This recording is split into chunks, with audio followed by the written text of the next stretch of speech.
የተለያየ እምነት ይዞ ወደ ትዳር መግባት ቤትን የምታፈርስበትን ዶማ ይዘ መግባት ማለት ነው። ሪሌሽንሺፕም ሳይሆን ከትዳር በፊት ያለ ትዳር ነው ሊባል የሚችለው። ሰው በትዳር ውስጥ የሚያገኘውን ኤቭሪቲንግ ከትዳር በፊት ካገኘ ከትዳር በፊት ያለ ትዳር። ሰው ደግሞ ሞትን ከለመደ ምን ያስፈራል? ሰውን እኮ የምታስፈራራው በቃ የመጨረሻ ትሞታለህ ብለህ ነው። ትዳር ኢንስቲትዩሽን ነው። ስለዚህ ካንተ በላይ የሆነን ሰው ለማስተዳደር የሚያስችል አቅም ያስፈልጋል ማለት ነው። ወይም ብቃት ስኪል ያስፈልጋል። በትዳር ውስጥ ሆነ እግዚአብሔር ካንተ ጋር ከሆነ የምትቀበለው መከራ አክሊል የሚያስገኝ ክብር የሚያስገኝ መከራ ነው። ዝም ብሎ ፈተና አይደለም። ትዳር አጋር ወይም እጮኛ መምረጥ ኃጢአት ነው በቤተክርስቲያን? ሰላም ውድ የአሃዱ ፖድካስት ቤተሰቦች፣ የዛሬው እንግዳችን ዲያቆን ዶክተር ዳዊት ከበደ ነው። በዓለማዊ ትምህርቱ ዶክተር ነው። የአዲስ አበባ ጳውሎስ የሕክምና ትምህርት ኮሌጅ የሕክምና ባለሙያ እንዲሁም ደግሞ የኳሊቲ አስተባባሪ ነው። በመንፈሳዊ ትምህርቱ ደግሞ ዲያቆን ሲሆን ከዛም በተረፈ የኢጃት ወይም የኢትዮጵያ ጃንደረባው ትውልድ የቦርድ ሰብሳቢ ሲሆን ከዛም በተረፈ የተለያዩ ሃይማኖታዊ ትምህርቶችን ያስተምራል። በዚህ ፖድካስታችን ላይ ዲስከስ ያደረግናቸው የነካቸው ፖይንት የሃይማኖት ልዩነት በፍቅር ግንኙነት ውስጥ የሚለውን ዲቴል አይተናል። ኢቭን ትዳር ላይ ፍቅር ግንኙነት እስከተገባ በኋላ ትዳር ላይ ከተገባ በኋላ ሃይማኖት መቀየር ቢሆን እንዴት ይታያል የሚለውን ዲቴል የእናንተን ጥያቄ ይዤ እኔም እንደ ተማሪ ተምረናል። የሚገርምና አሜዚንግ ቆይታ ነበረን። ሆፕፉሊ እስከ መጨረሻው እንደምታዩት ያላችሁም ጥያቄ ሰምታችሁት ካለ ኮሜንት ላይ ብታስቀምጡልን፣ በቀጣይ ስንገናኝ ደግሞ ድጋሜ እነዚህን ሀሳቦች እንነካቸዋለን። ሰብስክራይብ አድርጋችሁ ጀምሩ። እንኳን ደህና መጣህ ዶክተር። እኔ ምንም ማለት አልችልም፣ ራስን አስተዋውቅልን። ዳዊት እባላለሁ። ዲያቆን ዶክተር ዳዊት በኢትዮጵያ ጃንደረባ ትውልድ የቦርድ ሰብሳቢ ነኝ።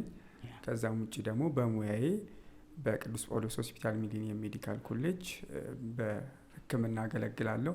የኳሊቲ ክፍል አስተባባሪ ነኝ። ኳሊቲ ላይ ነው የምሰራው። የሜዲካል ዶክተርም ነህ፣ ከዛ በሃይማኖቱ ዲያቆን ነህ አይደል? እንዳልሳሳት። ከዛ ደግሞ የኢጃት ቦርድ ሰብሳቢ ነው። ኢጃት ማለት ኢትዮጵያዊ ጃንደረባ ትውልድ ወይም ደግሞ ለማያውቁት የአላፋትን ዝማሬ የሚያዘጋጁት ሌሎችም አይደለም። ምን ኦኬ፣ ሌሎች ብንሰራቸው ስራ ሚዲያም ጃን ሚዲያ በደንብ የሚታወቅ ነው። ጃን ቃና ዘገሊላ ሱባኤ ጉባኤ ነው ሞርለም በደንብ ሱባኤ ጉባኤ ማለት ሱባኤ ይታወቃል። ሱባኤን ከጉባኤ ጋር አንድ ላይ አድርጎ በ28 ቀን ቤዚክስ የሆነውን የኢትዮጵያ ኦርቶዶክስ ተዋሕዶ ቤተክርስቲያን መሰረተ እምነት ባጭሩ ለማስተማር መሞከር ነው። ቢያንስ ጥያቄ መመለስ እንዲችሉ ቤዚክስ የሚባለውን ቤተክርስቲያንን እንዲያውቋት። ሰው መቼስ የማያውቀውን ነገር ሊወድ አይችልም። ቤተክርስቲያንን እንዲያዩዋት፣ እንዲያውቋትና እንዲወዷት በ28 ቀን ውስጥ ሁሉንም የሚባሉትን መሰረታዊ የቤተክርስቲያን ትምህርቶች ካሪኩለም አዘጋጅቶ ትምህርት ለማስተማር እንሞክራለን። ቤዚካሊ ጥያቄን የሚመልስ ማለት ከማያውቅ ሰው ጀምሮ ማለት ነው። ከዜሮ ሌቭል በቃ ምንም ባክግራውንድ አያስፈልግም። እንደውም ሜንሊ የተዘጋጀው ይሄ በተለያዩ በማህበራት ሊሆን ይችላል፣ በሰንዴይ ስኩል ሊሆን ይችላል። ያልታቀፉ ግን ደግሞ መማር የሚፈልጉ ሰዎችን ኮንቲኒየስሊ እነዛን ሪክሩት አድርጎ ማስተማር ማለት ነው። ከዛ ደግሞ ቀጣይ ምንድን ነው ያልከኝ ሌላ የምትሰሩት? ከ20 በላይ መንፈሳዊ ፕሮጀክቶች ናቸው ያሉት። ኢትዮጵያዊ ጃንደረባ ትውልድ ትዳር ላይ የምንሰራው አለ። ቅድመ ጋብቻ ስልጠናዎችን፣ ትምህርቶችን መስጠት እንደውም ሞልቷል አልከኝ። ጃን ቃና ዘገሊላ ይባላል። እዛ ላይ የምንሰራው አለ። ሕክምና ላይ ያለ ጃን ሉቃስ ሜዲካል ሰርቪሶችን መስጠት። እዛ ላይ ሚዲያችንም ጃን ሚዲያ በደንብ ይታወቃል። ጃን ፊልምስ አጫጭር ፊልሞችን መስራት፣ ወደፊትም ደግሞ በትልቁ ትላልቅ ብዙ ታሪክ አለ በኢትዮጵያ ኦርቶዶክስ ተዋሕዶ ቤተክርስቲያን ውስጥ። ስለዚህ እነዛን ያካተቱ ፊልሞችን መስራት። የአላፋት ዝማሬ ጃን ያሬድ የሚባል ቲም አለ። እሱ ነው እየሰራው የሚገኘው ማለት ነው። እንዲህ ብሎ 20 በላይ ቅዳሴ ላይ የምንሰራው ጃን ቅዳሴ አለ። ለወጣቱ ቅዳሴን ማስተማር ጃን እስጢፋኖስ።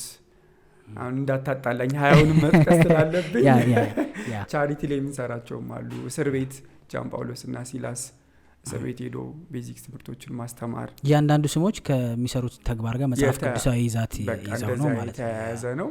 ህጻናት ላይ ጃን አግናጢዮስ አለ። ህጻናቶችን በደንብ ማስተማር፣ ክረምትም ላይ እንደዚሁም በጋ ላይ ደግሞ የተለያዩ መንፈሳዊ ስልጠናዎችን፣ ትሬኒንጎችን እንደዛ መስጠት ማለት ነው። መች ነው የተጀመረው?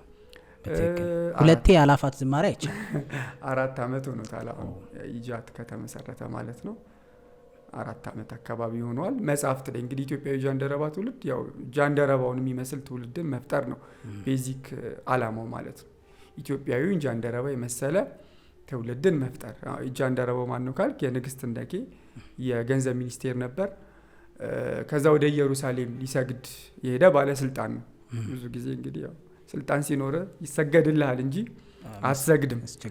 እሱ ስልጣን አለው፣ እውቀት አለው፣ ማንበብ ይችላል፣ ሀብት አለው፣ ባለጸጋ ነው። በሰረገላ ነው ወደ ኢየሩሳሌም ሄደው ማለት ነው ሊሰግድ። ሲመለስ ደግሞ ብዙ ጊዜ ሰዎች መቼስ ጉዞ ሄደው ሲመለሱ በቃ ስፒሪቹዋል ነገሩን ፓኬጅን ጨርሻለሁ አሁን ደግሞ ፈታ እያልኩ ልምጣ ነው የሚሉት። እሱ ግን ሰረገላ ላይ ሆኖ መጽሐፍ እያነበበ ነው የተመለሰው። አይመችም ምናምና በማይመችም ሁኔታ ውስጥ ሆኖ እያነበበ ነው የተመለሰው። እና ስለዚህ እውቀት፣ ስልጣን፣ ሀብት እነዚህ ነገሮች ኢየሩሳሌም ሄዶ ከመስገድ አላስቀሩትም። እና ሲመለስም ደግሞ አንባቢ ነው ማለት ነው። ከዛ ደግሞ የመፍትሄ ሰው ነው። ተማረ። ፊልጶስ አገኘው። የምታነበውን ታስተውለዋለህ ሲለው የሚመራኝ ሳይኖር እንዴት ይቻለኛል አለ። በጣም ትሁት ነው ማለት ነው። ፋይናሊ ተማረ። ከዛ እንግዲህ ኖሃ እንዳልጠመቅ የሚከለክለኝ ምንድን ነው ብሎ ክርስትናን ወደ ኢትዮጵያ ይዞ የመጣው ኢትዮጵያዊ ጃንደረባ ነው ማለት ነው። መፍትሄው ላይ ፎከስ አድርጓል። የኢጃት ሜንሊ አላማው ስለ ችግር መተንተን ወይ ማውራት ወይ ትውልዱን መርገም ሳይሆን የሆነ መፍትሄው ላይ ትኩረት ያደረገ ትውልድን መፍጠር፣ እውቀቱን፣ ሀብቱን፣ ስልጣኑን ለቤተክርስቲያን የሚጠቀም የሚያነብ፣ የሚጠይቅ በትህትና ሆኖ ማለት ነው። ከዛ ደግሞ ከችግር ይልቅ ሞር መፍትሄው ላይ ፎከስ የሚያደርግ ትውልድን መፍጠር ነው። ስለዚህ ዓለም ላይ ምንም ያክል ብትሄድ ባለማዊ እውቀት፣ ባለማዊ ገንዘብ፣ ማቴሪያሊስቲክ ምንም ያክል ብትሄድ ዝቅ ብለህ ደግሞ ስፒሪቹዋሉ ነገር ላይ ከሱ ተምረን ያንን ሪፕሬዘንት ለማድረግ ነው ማለት ነው። ካላሳሳትኩት ነው ጃንደረባውን የሚመስል ኢትዮጵያዊ ትውልድን መፍጠር፣ ስለ ችግር የሚያወራ ሳይሆን መፍትሄ ማምጣት የሚችል። ስለዚህ 20ዎቹ መንፈሳዊ ፕሮጀክቶች በሌላ ቦታ ብዙም ፎከስ ያልተደረገባቸው ብለን ያሰብናቸውን እነሱን መርጠን በቃ ሰው ማያስቀድሰው ስለ ቅዳሴ ካላወቀ ከሆነ ስርዓተ ቅዳሴውን በሚገባው በሚረዳው መልኩ ማስተማር። በቃ ሰው ሃይማኖቱን ሊቀይራል በትንሽ በ20 በ30 ደቂቃ ኮንቨርሴሽን ስለ እምነቱ ብዙ ስለማያውቅ ነውና ስለዚህ በምንችለው አቅም 28 ቀን ቢማር ቢያንስ ጥያቄ መመለስ ይችላል። መመለስ ባይችል ደግሞ ቢያንስ ቤተክርስቲያን መልስ አላት ብሎ ማሰብ ትልቅ አቺቭመንት ነውና እንደዛ እንዲያደርግ ማድረግ፣ እዛ እውቀቱን ያለውን ነገር ለቤተክርስቲያን እንዲሰጥ ማድረግ ማለት ነው። ዶክተር እኔ ጥያቄ ሁለት ጊዜ የአላፋት ዝማሬ ሄጃለሁ። ኦብቪየስሊ እድለኞች ነን። መጀመሪያም ሁለተኛውም ላይ ከጓደኞቼ ጋር በጣም ስናወራ የነበረው እንዴት አድርገው ነው እንደዚህ አይነት ፕሮግራም ማዘጋጀት የቻሉት የሚለው ለእኔ ትልቅ ጥያቄ ነው። ኦብቪየስሊ ብዙ ሰው ጠይቋቸው እንደሚያውቅ እርግጠኛ ነኝ። ግን ሃይማኖት ላይ ያሉ ሰዎች በዚህ ደረጃ ማለት እያሳነስኩኝ ሳይሆን ያው ሰው ትኩረት ያደረገበት ቦታ ነው አይደለም ያድገው። ምን አይነት ሪሶርስና ወጣት ኢነርጂ አይምሮ ተጠቅማችሁ ነው እንደዚህ ጥንቅቅ ያለ በሁሉም ያን ሁሉ ሺህ ሰው ጥንቅቅ ያለ ፕሮግራም? ምክንያቱም ዓለማዊ ፕሮግራሞችም እናያለን ብዙ ግርግሩ ይሄ ብቻ ኦርጋናይዝ አለመሆን ችግር አለ አይደል?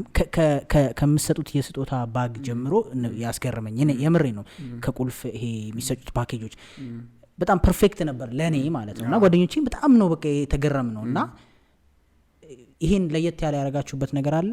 ምክንያቱም ምን ሰማው ዓለማዊ ላይ ያሉት ሰዎች ዓለማዊ ወይም መንፈሳዊ ላይ ብዙ ጠንካራ ያልሆኑ ሰዎችም በአቅማቸው ኮንትሪቢዩት እንዲያደርጉ ተደርጓል እዚህ። ምክንያቱም እውቀታቸውን ወደ ኋላ በአላቸው መንፈሳዊ አቅም ወደ ኋላ መቅረት የለባቸውም ተብሎ እሱ እንዴት ነው ያረጋችሁ? ወይስ የኢጃት አላማም ያለበት? ብዙ ጊዜ እንደዚህ የሚሉ ሰዎች አይ ቲንክ ቤተክርስቲያኗንም ፕሮፐርሊ የማያውቋት ናቸው ብዬ ነው ማስበው እኔ ማለት ነው። ያ ችግር ለምሳሌ ቅዳሴ ከመጣ በጣም ጥንቅቅ ያለ ነው። ለዘመናት የቆየ ነው። ከድሬሲንግ ኮዱ ጀምሮ ለእያንዳንዱ ነገር በቃ ከመጀመሪያው ጀምሮ እስከ መጨረሻው ድረስ በቃ ዛሬ ሄደ ነገ ብትሄድ ሌላ የሚቀየር ነገር የለውም። ስለዚህ በጣም ቤስት ኢቨንት ኦርጋናይዜሽንን ስለዛ ማወቅ መማር የፈለገ ስርዓተ ቅዳሴው ላይ ነው መምጣት ያለበት። ለእያንዳንዱ ጥንቃቄ ተደርጎለት በዛ ልክ ነው የተሰራው። የቤተክርስቲያን ኪነ ህንፃን ካየው በጣም ውብ የሆነ ነው እያንዳንዱ ነገር፣ አልባሳቱ፣ ስዕላቱ ለአይንም በጣም የሚማርክ ነው። በጣም ኦርጋናይዝድ የሚሆነ ነው። ቤተክርስቲያን የ24 ሰዓት ለምሳሌ ማህሌት ሲኖር ንግስ ሲኖር ዩዥዋሊ ሰው መጨረሻ አካባቢ ነው የሚሄደው እንጂ ንግስ ሲኖር ከሌሊት ጀምሮ እስከ 7 ሰዓት እስከ 6 ሰዓት የሚደርስ ኢቨንት አላት እና የሌሊቱም የማህሌቱም ሰዓታቱም ቅዳሴም ሁሉም በጣም የስርዓት ቤተክርስቲያን ናት ማለት ነው። ሶ ያንን ነው ኮፒ ለማድረግ የሞከር ነው ማለት ነው። ትውልዱን ደግሞ ትንሽ ዘመኑን በዋጀ መልኩ ምንም የተለየ ነገር አላረግንም። ሰው ከተረዳ ከታወቀ ራሱንም ይሰጣል ለቤተክርስቲያን ማለት ነው። ሶ እዛ ላይ የተሳተፉት አብዛኞቹ ምንም ከዚህ በፊት የቤተክርስቲያን ባክግራውንድ የሌላቸው ሰዎች ናቸው። ሶ ዩዥዋሊ እኛ ሰዎችን የሆነ ገንዘባቸውን ነው የምንጠይቃቸው ወይ የሆነ ውጭ ሆነው የሆነ ነገር ኮንትሪቢዩት እንዲያደርጉ ነው የምንፈልገው። ግን ክርስቶስ ለእነሱም ነው የሞተላቸው እና ቤተክርስቲያንን ካወቋት ላይወዷት አይችሉም። እንኳን ማዕቃቸውን እውቀታቸውን ምናምን አለ ኤቭሪቲንጋቸውን ለቤተክርስቲያን መስጠት ይችላሉ ማለት ነው። ሶ የመጀመሪያው ያደረግነው ማስተማር ነው ማለት ነው። ሶ ስናስተምር ምንም ምርጫ የለውም። የሆነ ክራይቴሪያ እንደዚህ ምናምን የለውም። ሁሉም ሰው ነው የተማረው። ያ የተማረው ሰው ነው ያላፋት ዝማሬን ሁሉም በእውቀቱ በፕሮፌሽኑ ሳውንድ ላይ በጣም ጥሩ የሳውንድ ባለሙያዎች ነበሩ። ስክሪንም ላይ እንደዛው ቪዲዮ ኤዲቲንግ የጃን ፊልም እና ጃን ሚዲያ ላይ በጣም ቤስት ጥሩ የራሳቸው ፕሮፌሽናልም የራሳቸው ስራ ያላቸው በቤተክርስቲያንም ደግሞ በደንብ ያንን ሙያቸውም ቤተክርስቲያን ላይ ደግሞ አምጥተው መስራት የሚችሉ ሰዎችን ነው መፍጠር። ስለዚህ የብዙ ሰዎች ጥርቅም ነው ማለት ነው እና ያ ነው እንግዲህ የአላፋት ዝማሬን መፍጠር የቻለው ማለት ነው። ያ ሰው በእርግጥ ያው አለማወቅ ነው ያለው። ግን ምንድነው ብዙ ሰዎች አሁንም አካባቢ ያለው እኛንም ጨምሮ አንዳንዴ ምን አለ መሰለ ይሄ ብቁ አይደለም ብሎ የመፍራት ነገር አለ። ያው ከዓለማዊ ውስጥ ከመኖርም አንፃር ለማገልገል ትፈልጋለህ ግን የሆነ ብቁ አይደለም ብሎ ያ ነገር እንደሚቻልም አይቼበታለሁ ለማለት ነው እንጂ ቤተክርስቲያን መስማማበት ነው። ብዙዎቹ በቃ የመጀመሪያው ያላፋት ዝማሬ ለምሳሌ ሲከናወን አብዛኞቹ ዘማሪዎች ለዝማሬው ብለው ንስሐ የገቡት በጣም ብዙ ናቸው። ንስሐ ገብተው የዘመሩ ካሜራማኖች ሁሉም ማለት ነውና በዛ ምክንያት ራሱ ትለወጣለህ ያ ሶ እሺ ይሄንን ካልን ስለ ዓለማዊ ትምህርት ግን አልነገርከኝም። ሜዲካል ዶክተር መሆን ቀላል አይደለም። ሶ መንፈሳዊ ህይወትም አብሮ አለ። ሶ እንዴት ነበር የግቢ ላይፍ? ግቢ በጣም ደስ የሚል ነበር። እኔ ትንሽ ያው ሃይ ስኩልም ኤሌመንታሪም ትምህርት አፍቃሪ ከሚባሉት ሰዎች ነበርኩ እና ከዛ እንግዲህ ያው ግቢ ቅዱስ ጳውሎስ ግቢ ጉባኤ ነው የመጀመሪያ እንግዲህ ግቢ ከገባም በኋላ ወይም ደግሞ እኛ ለሕክምና ትምህርት እንሄድ ነው የመጀመሪያ ጥያቄ የነበረው እኔ ወደ ጳውሎስ ሲሄድ። ምክንያቱም ፕሪቪየስሊ ያው የተወሰነ የቸርች ባክግራውንድ ምናምን ስለነበረኝ በላፍቶ ደብረ ትጓን ቅዱስ ሚካኤል ቤተክርስቲያን ሰንበት ትምህርት ቤት እዛ ነበር ስማር የነበረው። ህጻናት ክፍል አገለግል ነበረ ከልጅነት ጀምሮ። አዎ ከልጅነት ጀምሮ እንደዛ ማለት ነው። ስለዚህ ወደ ዩኒቨርሲቲ ደግሞ ስትገባ ትልቅ ቻሌንጅ የሚሆነው ምንድነው የሚጠብቀኝ ከቤተክርስቲያን ወጥቼ ያስ የሚለው ትንሽ ፍራቻ ነበረኝና የመጀመሪያ ሄድን ጊዜ የግቢ ልጆች ናቸው የተቀበሉን። ግቢ ጉባኤ የሚባል አለ። የት ዩኒቨርሲቲ ነበር? እኔ ጳውሎስ ነው። እዚሁ ጳውሎስ ሰቃይ ተማሪ ነው። ትንሽ ሰዎች ነው የሚገቡት እዚህ። ወደ 3000 ምናምን ሰው ተፈትኖ 180 አካባቢ ያለፈው እና እዛ ከገባም በኋላ በደንብ ጥሩ አቀባበል ነው ያደረጉልን። ግቢውንም እንድንለምድ ምናምን እግራችንን አጥበው ነው የተቀበሉን። ሶ እኔ ሚካኤል ነበርኩኝ። ከዛ እዛ ሴት ደግሞ አዲሱ ሚካኤል የሚባል አለ ወደ አውቶቡስ ተራ አካባቢ ሚካኤል ማለት ነው። ሚካኤል ነው የተቀበለኝ ማለት ነውና ስለዚህ የኛ ሲኒየር ባቾች ነበሩ። እግራችንን አጥበው ትምህርቱን በደንብ እንዳያስቸግረን ቀድሞ ማቴሪያሎችን ማዘጋጀት ምናምን በደንብ ኮች አድርገው በቃ ግቢ ጉባኤ እንደ እናት ነው እኛን አክሰፕት ያደረገን የተቀበሉን ማለት ነው። እናትና አባት ሁሉ አለ ባይዘው ይዛል ይመደብላል ሲኒየሮች እናትና አባት ይሆናሉ። በትምህርት ሰፖርት ያደርጉሃል፣ ስፒሪቹዋሊም ሰፖርት ያደርጉሃል። ምክንያቱም አዲስ ኢንቫይሮንመንት ነው። ከቤተሰቦች ወጥተ እዛ ነው የምትሄደው። ፍሪደሙም አለ፣ በዛውም ልክ ደግሞ የራሱ ቻሌንጅ አለው። ስለዚህ እንደዛ ነው እንግዲህ የተቀበሉን ማለት ነው። ሶ የግቢ የነበረኝን ወይም ደግሞ በዩኒቨርሲቲ የነበረኝን የሕክምና ትምህርት በጣም ቀላል ያደረገልኝ እሱ ነው ማለት ነው። ጭራሽ አቅልሎልሃል በጣም እና እኔ ራሴ ግቢ ጉባኤ በደንብ አክቲቭሊ ነበር መሳተፍ የነበረው። ትምህርት ክፍል አባላት ጉዳይ ምናምን የሚባሉ አሉ። ሰብሳቢ ነበር ከግቢ ጉባኤ እና ያው በደንብ በቃ እንደውም ትምህርት የሆነ ሰዓት ላይ ያው ሜዲካል ስኩል በራሱ ቻሌንጂንግ ነው፣ ግን ዲሲፕሊን ይፈልጋል። በደንብ ታይምን ፕሮፐርሊ ማኔጅ ማድረግ ከቻልክ ብዙ ነገሮችን መማር ብዙ ነገሮችን ፊገር አውት ማድረግ የምትችልበት ኢንቫይሮንመንት ነው። በቃ ፍሪ ነህ ሁሉንም ነገር ለማድረግ ለመማር ለማወቅ ራስህን ለማሳደግ ከሰዎች ጋር ኢንጌጅ ለማድረግ ሰዎችን ፕሮፐርሊ ለማወቅ ቻሌንጂንግ ነው አይደለ? እኛ ሃይ ስኩል እያለ ከሆነ ጓደኛ ጋር ባትስማማ በቃ ቻው ብለው ቤት ነው የምትሄደው። እዚህ ግን ዶርም ከሆነ ሰው ጋር ተግባባ እዛው ከላይ ያለው ቤተሰብ ነው ደግሞ ቤተሰብ ነው። ስለዚህ ትንሽ ይከብዳል ማለት ነው። ያንን ነገሮች በሙሉ ትማርበታለህ። ከዛ ውጪ ደግሞ ኃላፊነት ሲኖርብን ያው ግቢ ጉባኤ አስተባባሪ ነበርኩ፣ ሰብሳቢ ነበርኩ ምናምን ብያለሁ እና ማስተማር አለብህ። ለማስተማር ደግሞ መዘጋጀት አለብህ፣ አንበብ አለብህ ምናምን። ስለዚህ የተተኪ መምህራን ስልጠና እስከ ይዙናን የሚሰጥ ነበረ፣ ለመምህራን የሚሰጥ ስልጠና እሱን ትምህርት እዛው ተማርኩኝ። ከዛ ውጪ አብነት ትምህርት የግብረ ድቁና የሚባል ትምህርት አለ፣ ቅዳሴ እንደዚህ ለድቁና የሚያበቁ ትምህርቶችን። ስለዚህ ግቢ ጉባኤ ላይ ነው ድቁና እንትን ያልከው ማለት ነው እንጂ ከሃይስኩል አይደለም? ሃይስኩል አይደለም፣ እዛው ሆኜ ነው የተማርኩት። አስታውሳለሁ እኛ ዩኒቨርሲቲ ስንማር ለአንተም ጥያቄ ስለሚሆን ነው። በጣም አንድ ማከብረው ጓደኛ አለኝ፣ አንድ ዶርም ነን እና ሳሙኤል ይባላል። አሁን አይ ቲንክ ኮሪያን ያለው እና ቤተክርስቲያን አገልጋይ ነው ማለት ያው ድቁንና ይኑሮ አይኑሮ ረስቻለሁ፣ ግን ብቻ ቤተክርስቲያን አገልጋይ ነው። ያነባል፣ ያስተምራል። ቤተክርስቲያን ውስጥ የግቢ ጉባኤዎች ተማሪዎችን ቆሞ ያስተምራል ልክ እንደ አስተማሪ እና ሁሌም የሚገርመን ፋይናል ፈተና ዛሬ ሆኖ ሁሉ አንዳንዴ አስተምሮ ይመጣል፣ ግን የሚሰቅለው እሱ ነው። የሚገርመናል በቃ ያለችውን 10 ደቂቃ ወይም ያለ ከዛ አምሽቶ ደክሞት መጥቶ ያነበበችው ገብታው ነው። እና እኔ ሁሌም ነው የምጠይቀው እኛ ቀድመን ቀኑን ሙሉ ዝናነብ በዛውተን ከኛ የተሻለ ነው ያለው እኛ ወይ ደግሞ ዝቅ እንትህትና ስላለው እቺ ነገር እስኪ ያሳየኝ ምናምን ብሎ ጠይቆ ካንተ በላይ አንተ ቀኑን ሙሉ ያነበብከውን ሼር አድርጎ ካንተ ሶ ሪሊ ሄልፕ አድርጎኛል ብለህ ታስባለህ? ከዛ አንፃር በጣም ብለሲንግ ነው።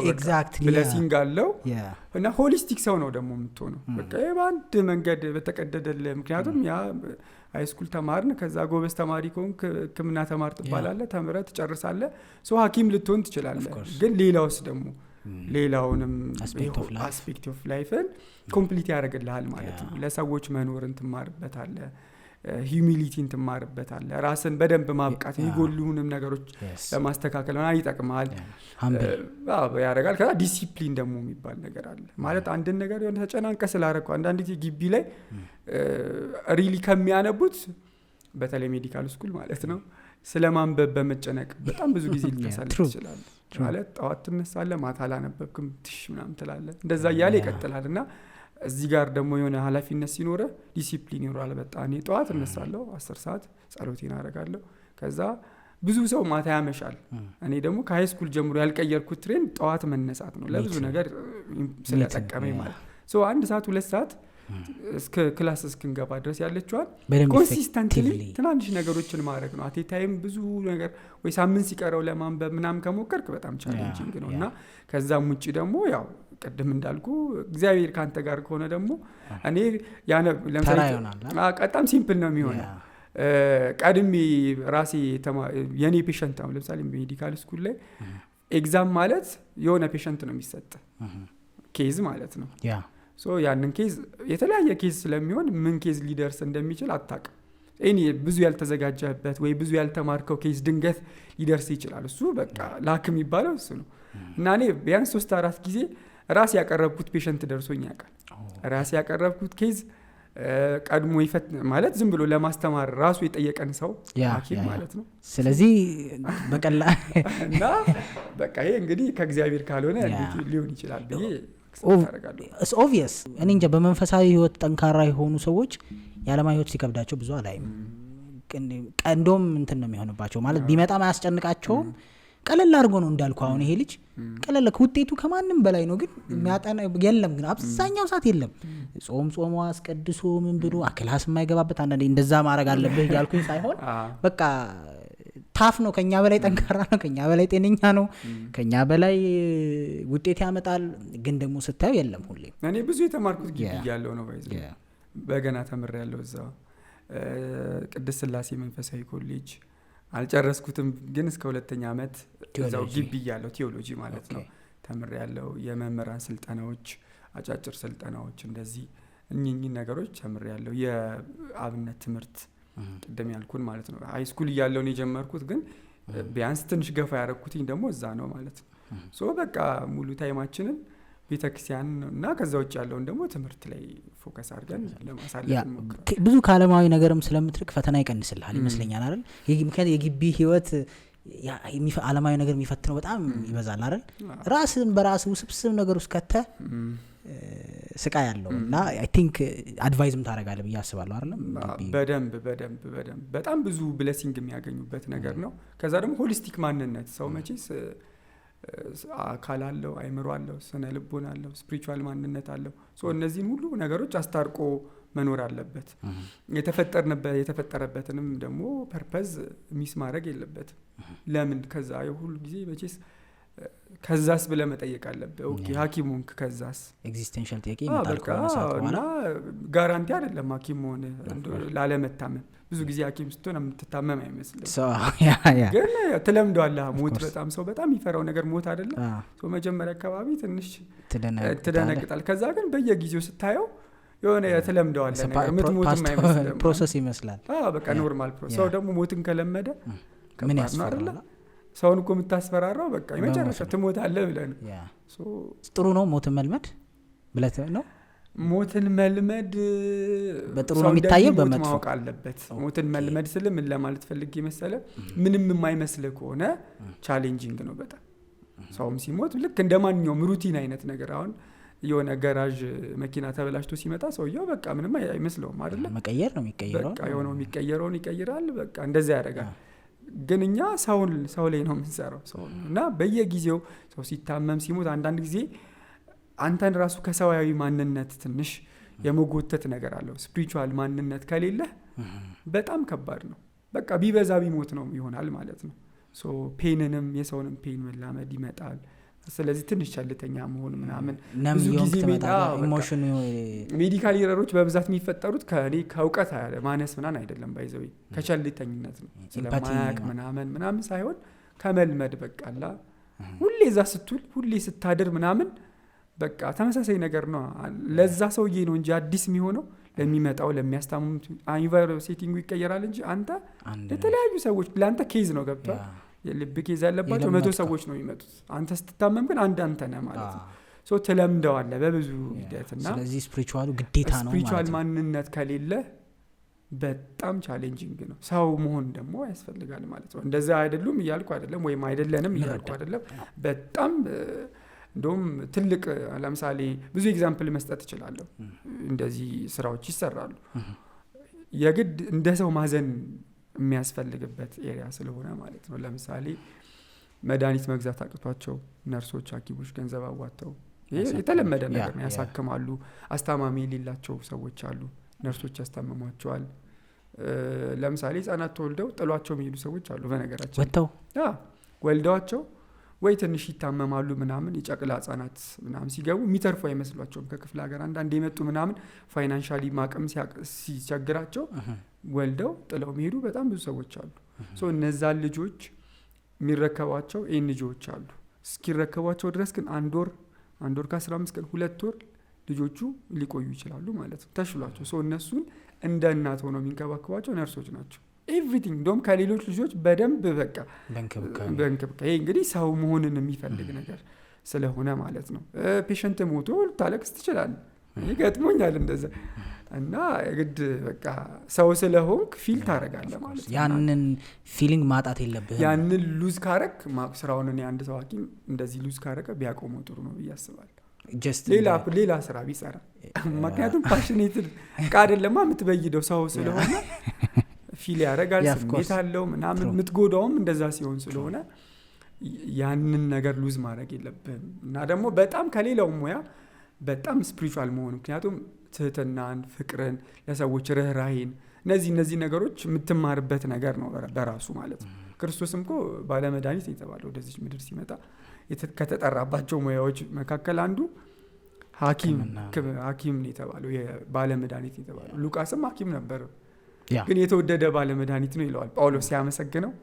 የተወደደው ባለመድኃኒት ሉቃስ ሰላምታ ያቀርብላችኋል ይላልና፣ ስለዚህ የተወደድክ ባለመድኃኒት መሆን ማለት እንደ ክርስቶስ መሆን ሰዎችን ያ ራሱ ታመም ይጠይቃችሁኛል አለ እኮ መጨረሻ ላይ ክርስቶስ ሲመጣ ከሚጠይቅ ጥያቄዎች መካከል አንዱ ታመሜ ጠይቃችሁኛል፣ ግን ታስሬ ጎብኝታችሁኛል። ሐኪም ሆነ ታመሜ አልጠየቀኝም ልትባል ትችላለህ። እዛው ስራ ለገንዘብ ከሆነ የምትሰራው ያው ብዙ ሞቲቬት የሚያደርግ ነገር አይደለም። ግን ቢያንስ ገንዘብ አገኝበታለሁ ብቻ ብሎ ከሆነ የሚሰራው እዛው መቼስ ፔሸንት ጋር እየዋልክ በዳግም ምጽአት ክርስቶስ ታመሜ አልጠየቀኝም ሲልህ ይከብዳል።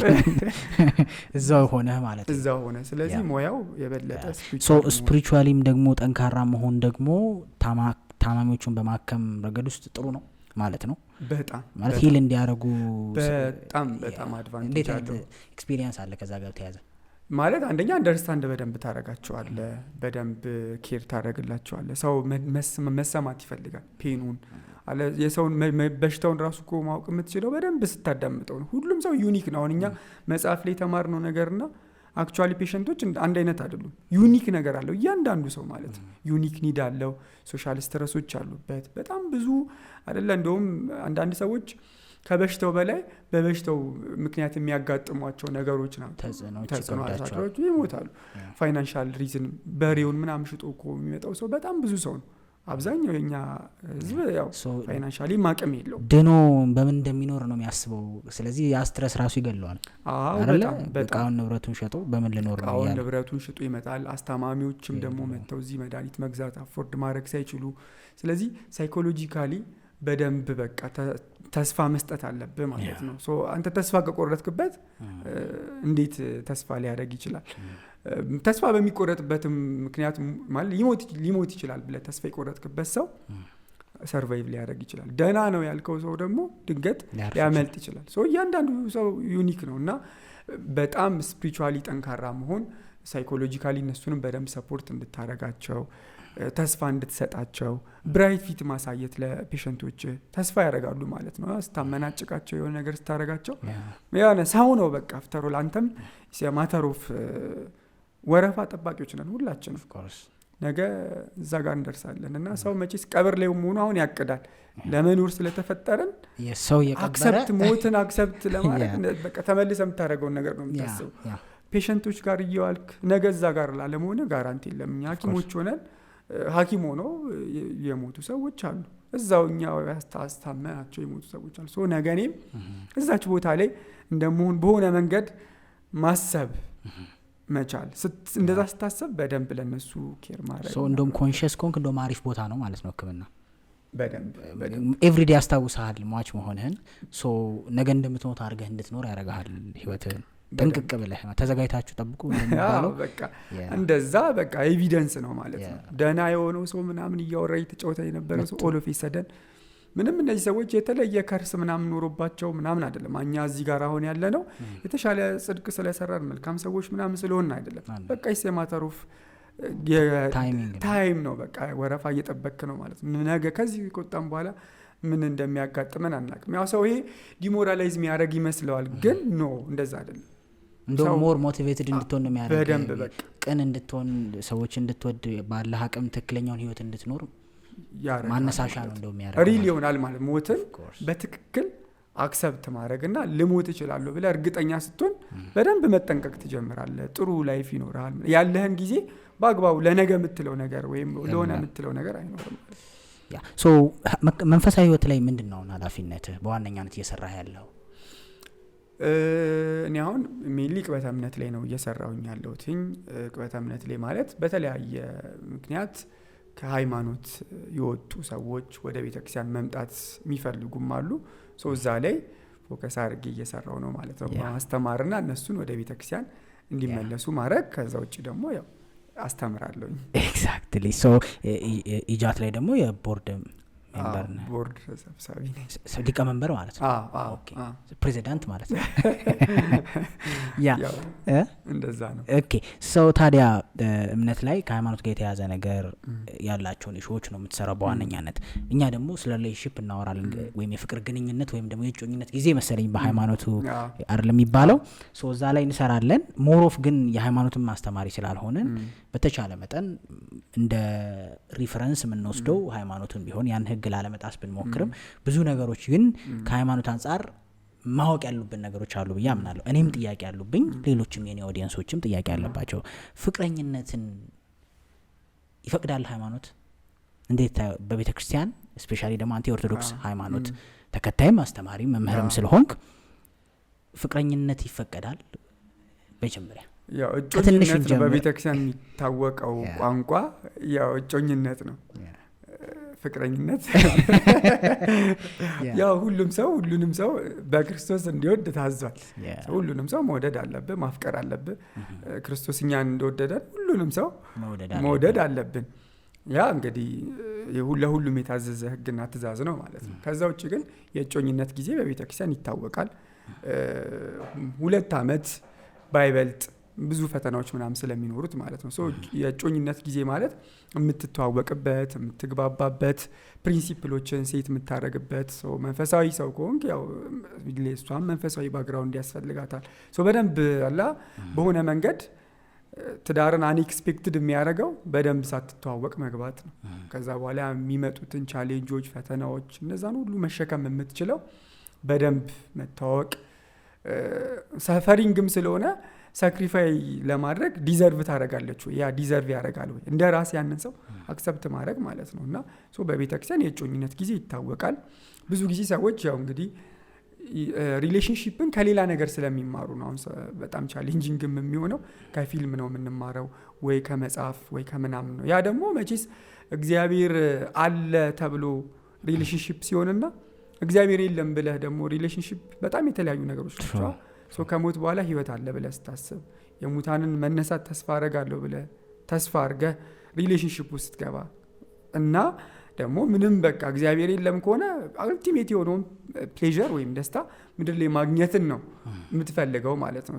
ያ ሪሌሽንሺፕም ሳይሆን ከትዳር በፊት ያለ ትዳር ነው ሊባል የሚችለው። ሰው በትዳር ውስጥ የሚያገኘውን ኤቭሪቲንግ ከትዳር በፊት ካገኘ ሪሌሽንሺፕ ሳይሆን ያ በቃ ትዳር ነው። ሪኮግናይዝ ያልተደረገ ትዳር ነው። አልተፈራረምክም እንጂ ወይም የሆነ በቃ ኦፊሻል አላረኩም እንጂ ኦፊሻል ያልሆነ ኦፊሻላዊ ትዳር ነው። መንፈሳዊ ማያውቀው ማለት ነው አይደል? ቤተክርስቲያን አታውቀውም ግን እንደዛ ይሆናል ማለት ነው። በቤተክርስቲያን የእጮኝነት ጊዜ የሚባለው ከትዳር በፊት ያለ የመታወቂያ የመጠናኛ ጊዜ ማለት ነው። እና ደግሞ እርስ በርስም ኮች መደራረግ የተሰራ ሰው አልቆ መቼስ እንትን ዕቃ አይደለም የምትገዛው አንተ የሆነ ብዙ ጊዜ ስፔሲፊኬሽን እናወጣለን። ሊስት አንደኛ ሁለተኛ እንዲህ ያላት እንዲሆነች ምናምን ብለህ ታወጣለህ። ወጥተህ ግን እሱን አትገዛም። ያን አይነት ሰው አታገኝም። አንተ የምትሰራው ኮር ዋና የሚያግባቡ ኮር ፕሪንሲፕሎች ላይ እሱን ልትመርጥ ትችላለህ። ከዛ ውጭ ግን አንተም የምትሰራው ነገር ለመስማትም ለመስራትም ለመሰራትም ሬዲ መሆን አለብህ ማለት ነው። ሰሪም ብቻ ከሆንክ ችግር ነው። ፐርፌክት ነኝ ብለህ ራስህ ማሰብ የለብህም። የሚጎለን ነገር ይኖራል ከሆነ ሰው የምትማረው ነገር። ምክንያቱም አንተ አሁን የኔ ማንነት የምትለው ያነበብካቸው መጽሐፍት፣ ጓደኞች የነዚህ እንደዚህ እንደውም የኔ ምለው ያልተቀበልኩት ምንም ነገር የለም ይላል እና ሊሚትድ ነው ማለት ነው። ያንን ግን የሆነ ብቻ ሪሌቲቭ ኢግኖራንስ የሚባል ነገር አለ። አሁን የሆነውን ነገር ኢግኖር አድርገን ነው እኛ የምንኖረው። ሌላ ሰው ደግሞ ስታገኝ አስተዳደጉ፣ ፋሚሊው፣ ኤቭሪቲንጉ ዲፈረንት ነው። ለመስማት ለመማር ከዛም ሰው ሬዲ መሆን አለብህ ማለት ነው። የሪሌሽንሺፕ በትዳር ይሄ ነገር ይቆማል ማለት አለ። ሁሉንም ሰው አውቀህ ጠንቅቀህ ምናምን አትገባም። ከገባ በኋላ ሪቪል የሚገለጡ በጣም ብዙ ነገሮች ይኖራል። የሃኒሙኑ ፌዝ ሲያደርግ እሱ እኮ ሪሌሽንሺፕ ላይ እና ትዳር ላይ ብቻ ሳይሆን ጓደኝነትም ላይ አሁን ግቢ ለምሳሌ እኛ 1ኛ ዓመት ገና ልክ እንደገባን የመጀመሪያዎቹ ወር ላይ የምታስታውስ ከሆነ ሁሉም ሰው አንድ ላይ ነው ካፌ የሚሄደው፣ አንድ ላይ ነው ላይብረሪ የሚሄደው ምናምን። ከዛ ሁሉም ወደ ቤቱ ጸባይ ከአንድ ከተማ የመጣ አንድ ላይ ማታራት ይበላል ምናምን። ከዛ ትንሽ ቆይተ ሁሉም በቃ ይሰለቸዋል።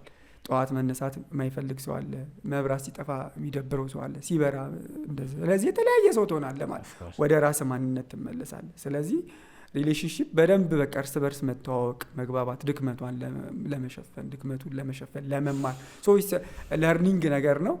ግን በቃ ሪስክና ቤኔፊቱን አመዛዝነ ችግሯን በቃ አትሊስት የምታውቀው ችግር ነው ሶልቭ ለማድረግ ሬዲ ትሆናለህ። አንኤክስፔክትድ የሆነ ነገር የሚያጋጥመ አለመተዋወቅ ሲኖር ነው። በአጭሩ በቤተክርስቲያን ውስጥ የእጮኝነት ጊዜ አለ። ከ2 ዓመት እንዲበልጥ አይመከርም። 2 ዓመት በቤተ ስታንዳርዱ ማለት ነው። 2 ዓመት ፈተና ላይ እንዳይወድቁ ማለት ነው። በቃ ብዙ ችግር ከዛ በኋላም ደግሞ ሌላ ችግር እንዳያጋጥማቸው እንደዛ ነው። ከዛ ውጭ ደግሞ ስፒሪቹዋል ትምህርቶችንም የሚማሩበት ምናምን ነው ማለት ነው። እድሜ መች ነው ሰው ፍቅረኛ እሺ ይቅርታ እጮኛ መያዝ ያለበት በሃይማኖቱ እንዲሆን ማለት ነው። ሶ እጮኛ መያዝ ያለበት መች ነው ሰው ማለት እድሜው የሆነ 20 ሲደርስ ነው ወይ ከ18 ሲያልፍ ነው ወይስ ፋይናንሻል ወይም በገንዘብ ራሱን ሲያዳብር ነው ወይስ በእውቀት ነው? ከቤተ ክርስቲያን አስተምሮ አንጻር ምክንያቱም ኢትዮጵያን ሃይማኖተኞች ነን ብዬ አስባለሁ። ያው አቅሙ ቢጎለንም ጠንካራ ባንሆንም ሁሉም ሰው የሃይማኖት ኤሰንስ አለው አይደለ በየአለበት ሃይማኖት። ስለዚህ እንግዲህ አሁን ያለነው ከኦርቶዶክስ መምህር ጋር ስለሆነ በየትኛው ሰዓት ትክክለኛው ሰዓት? አሁን ብዙ ሰዎች በቃ ገና 19 18 ዓመት ሆኖ ገና ሃይ ስኩል ቤት ምግብ እየተበላ ነው የሚጀምረው፣ በቃ ባል ነው የሚወልዱት፣ ልጅ ይወራል። እድሜ ነው ሰም ኤክስቴንት አንደርስታንድ ታደርጋ ጋይድ የሚያደርጋቸው ሰዎች እንደሚያስፈልጉ ነው የምታውቀው። ግን በቤተክርስቲያን አስተምሮ ግን ምንድነው ክሊርሊ እዚህ ላይ በቤተክርስቲያን እጮኝነት ፐርፐሱ ትዳር ነው አላማው ማለት ነው። ግን ጊዜ ማሳለፊያ ምናምን መደበሪያ አይደለም። ታይምን ኢንቨስት ታደርጋለህ፣ ኢሞሽንን ኢንቨስት፣ በጣም ብዙ ኢንቨስትመንት አለው ማለት ኢኮኖሚክ ፋይናንሻል ኢንቨስትመንት አለው። ስለዚህ የእጮኝነት ዋነኛው ፐርፐዝ እና ግቡ ትዳር ስለሆነ አንድ ሰው ወደ እጮኝነት መግባት ያለበት ለትዳር ሬዲ ሲሆን አለበት ማለት ነው። አንድ ሰው ለትዳር ሬዲ እንዴት ነው ሲባል ራሱን ፕሮፐርሊ ማወቅ፣ ራሱን ዲፋይን አድርጎ አዳም መጀመሪያ አዳምና ሔዋን አንድ ላይ አይደለም የተፈጠሩት፣ ብቻውን ነበር አዳም። ከዛ ነው ሔዋን የመጣችው። የብቸኝነት ጊዜ ከትዳርና ከእጮኝነት ጊዜ በፊት መኖር አለበት። ራስህን ፕሮፐር ምንድነው ዊክነሴ ስትሪንግ ጊዜ ምንድነው ምናምን የሚለውን ማወቅ አለብህ፣ ፊገር አውት ማድረግ አለብህ። ኢሞሽናሊ ስቴብል መሆን አለብህ፣ የምትፈልገውና የማትፈልገውን ነገር ማወቅ። ሰው ከሆን ሪሌሽንሺፕ ውስጥ ገብቶ ሌላ ሰው ደግሞ ደስ የሚለው ምን እንደሚፈልግም ፕሮፐርሊ ዲፋይን አድርጎ ስላልጨረሰ ነው። እዛ ውስጥ ገብተህ ትወዛገባለህ ማለት ነው። እና ፋይናንሻሊ ትዳርህን ሰስቴን ማድረግ የሚችል የሆነ ነገር ፖቴንሻል ሊኖር ያስፈልጋል ማለት ነው። ፋይናንሻል ማቹሪቲ ይፈልጋል። ስፒሪቹዋሊ ማቹር መሆን አለብህ። በእውቀትም ራስን በደንብ በቃ ትዳር ኢንስቲትዩሽን ነው። ስለዚህ ከአንተ በላይ የሆነን ሰው ለማስተዳደር የሚያስችል አቅም ያስፈልጋል ማለት ነው። ወይም ብቃት ስኪል ያስፈልጋል። ራስን በደንብ ማኔጅ ማድረግ ሳትችል እነዚህ ነገሮች ጎለውክ ከሆነ የምትገባው ትዳር የሆነ ጉለትን የምትሞላበት ነገር አይደለም። ሙሉ ሆነ ገብተህ ከምላትህ ነው ሼር የምታረገው ማለት ነው እንጂ የሆነ ጉለትን አዳም ብዙ ጊዜ ሔዋን ከጎኑ ነው ምናምን አይደል ኤክስሬ ሊወስ የጎን ምናምን የጎደለ ነገር የለም። እንደዛ በነገር እጅለ አንተኑ እንደዛ አይደለም። የሆነ ጎዶሎ ልትሞላ አይደለም እሷ የምትመጣው። እሷም ሙሉ ሆና አንተም ሙሉ ሆነ። እንደውም ትዳር በክርስቶስና በቤተ ክርስቲያን ወይም ደግሞ በመለኮትና በስጋ ውህደት ነው። ወይ ተዋህዶ ማለት ሰውም ሰው ነው፣ ክርስቶስ ፍጹም ሰው ነው፣ ፍጹምም አምላክ ነው። ስለዚህ አምላክና ሰው ናቸው የተዋሃዱት ማለት ነው። ስለዚህ ያ ለትዳርም እንደ ምሳሌ ተደርጎ ይቀርባል ማለት ነው። ስለዚህ አንተም ሙሉ ሆነ እሷም ሙሉ፣ ስለዚህ ያ በጣም የተሻለ ይሆናል ማለት ነው። ስለዚህ ለጮኝነት አንድ ሰው እድሜው ደርሷል የሚባለው ለትዳር እድሜው ሲደርስ ነው ማለት ነው እንጂ 18 ሲሞላው አይደለም። 18 ዓመት ለሌላ በመንግስት ምናምን መቀበል የመታወቂያ ለማውጣት ምናምን እንደዚህ ለሱ ይጠቅማል ለሌላ። ከዛ ውጭ ግን ወጥተህ ከሰዎች ጋር እንዴት ኮንፍሊክትን ሪዞልቭ ማድረግ ትችላለህ ምናምን እነዛን ማወቅ አለብህ። ከራስ በላይ ሌሎች ሰዎችን ሌላን ሰው ማኔጅ ለማድረግ ለማስተዳደር አቅሙ ሲኖርህ ነው ወደ ትዳር መግባት ያለበት። ስለዚህ እዛ ላይ በደንብ አንድ ሰው መስራት አለበት፣ ራሱን በደንብ ዲፋይን አድርጎ መጨረስ አለበት ብዬ አስባለሁ። ከዛ ያው በጣም እጮኝነት ጊዜውን ሲምፕል ያደርግልሃል ማለት ነው። እንግዲህ በቤተ ክርስቲያን የፍቅር ግንኙነት ወይም ደግሞ እጮኝነት ኢንድጎሉ ትዳር ስለሆነ ሞሮፍ ትዳርን ነው በደንብ አክኖሌጅ የምታደርገው ቤተ ክርስቲያን አይደለም። በዛ ውስጥ የወንድ ልጅ መዘጋጀትና የሴት ልጅ መዘጋጀት ይለያያል። አሁን በቤተ ክርስቲያን አስተምሮ ሴት ልጅ ለትዳር ለመብቃት ይሄ የሚለይ ነገር አለ ከወንድ ወይስ እሷም እንደዚህ ሴም ቲንግ ፋይናንሻሊ ምናምን የምንላቸው ነገሮች ነው ወይስ ይለያያሉ ሁለቱ? ማለት አንድ ሴት ለትዳር ዝግጁ ነች ተብላ የምትመዘንበትና ወንድ ልጅ ለትዳር ዝግጁ ነው ተብሎ የሚመዘንበት ሁለቱ የተለያዩ ናቸው። ተፈጥሯዊ ነገሮች አሉ። ለምሳሌ እናት ሴት ልጅ ለትዳር ሬዲ ስትሆን ያው የእናትነትም ሮል አላት ማለት ነው። ሰው ልጆችን ማሳደግ ያ በርደን አለው። ከባል በላይ ሴቶች ላይ ወይም ሚስት ላይ የተወሰነ ፕሬዠር ይኖረዋል ማለት ነው። የቤት ኃላፊነት አለ። ያው ማለት እኩልነት እንዳለ ሆኖ ማለት ነው። እንደዛ ቢኖርም እኔ ልጅ አምጬ ልወልድ አልችልም። በዛ ደግሞ የሚመጡ ፔኖች አሉ። በቃ ናቹራሊ አቮይድ ላታረጋቸው የምትችላቸው። አንድ ሰው በአመጦ የሚውለድ በኦፕራሲዮን የሚውለድ በቃ ፔን ነው። ተቆርጦ ከኔ አይደለም ከሷ ስጋ ተቆርጦ ነው ልጁ የሚወጣው። ያ በጣም ኢሞሽናሊ በብዙ ነገር ጉዳት ሊያስከትል ይችላል። ስለዚህ እናት ለመሆን ሬዲ መሆን በቃ ቤተክርስቲያን እኮ ተክሊል የምታደርገው ሆነ ሰለብሬት ለማድረግ ለመሸለም ብቻ ሳይሆን የክርስቶስን አክሊል ነው። ትዳር ሰፈሪንግ አለው። ያንን ለመሸከም መዘጋጀት ማለት ነው። ባል እና ሁለቱም እኩል መዘጋጀት ያለባቸው ነገሮች አሉ። ይሄ እውቀትን በተመለከተ ስፒሪቹዋል ማንነታቸውን በነፍስ እና በስጋ በስፒሪቹዋል ነገራቸው ሁለቱም ሬዲዮች መሆን አለባቸው። ሁለቱም ማለት እዚህ ላይ ልዩነት የለውም። ፋይናንሻሊ ስራም ከሆነ ሁለቱም መስራት፣ እንደውም ሴት ልጅ በደንብ ፋይናንሻሊ ራሷን መቻሏ የባል ጥገኛ እንዳትሆንም ያደርጋታል። ራሷን ችላ ኤግዚስት ማድረግ የምትችል የሆነ ሰርቫንት አይደለም የምትቀጥረው ማለት ነው። ይሄ ቤተክርስቲያንም ሰፖርት የምታደርገው ነገር ነው ማለት ነው። ያ እንዳለ ሆኖ ደግሞ ፕላስ ኃላፊነት አለው። ለዛ ሬዲ መሆን አለባት። ልጅ ማሳደግ፣ ቤትን ማኔጅ ማድረግ፣ እሱም ማኔጅ ሊያደርግ ይችላል። ሜንሊ ግን ያው ተፈጥሯዊው ነገር እንዳለ ሆኖ ከዛ ውጭ ግን ባለው ጉዳይ ሁለቱም ሳይኮሎጂካሊም ስፒሪቹዋሊም በኤቭሪቲንግ ለትዳር ሬዲ መሆን አለባቸው። እና ያ የቤተክርስቲያንም ትምህርት እሱ ነው ማለት ነው። ሰዎች ከቤተክርስቲያን ውጭ መጋባታቸው ልክ ነው ማለት እንደ ሃይማኖት አስተምሮ ነው። ምክንያቱም ጀጅ እያደረግንም አይደለም። ግን ትዳር የሚባለው ነገር የፈጠረችው እንግዲህ ክርስቶስና የቤተክርስቲያን ውህደት ነው ካልን፣ ስለዚህ ጋብቻ መሆን ያለበት ቤተክርስቲያን ነው ማለት ነው። ምንም ይሄ እንትን የለውም። ከቤተክርስቲያን ውጭ ያለ ጋብቻ ሊባል አይችልም በቤተክርስቲያን። ምክንያቱም ቤተክርስቲያኑ 7 ምስጢራት አሉ። ቤተክርስቲያን ሪኮግናይዝ ያደረገቻቸው 7 ምስጢራተ ቤተክርስቲያን የሚባሉ። ይሄ ማለት አንደኛው ምስጢረ ንስሐ ነው። በንስሐ የኃጢአት ስርየት ማግኘት፣ ጥምቀት። ከነዚህ ተርታ ውስጥ ምስጢረ ተክሊል ሚል አለ። ሳክራመንት ነው ማለት ነው። ምስጢር ነው።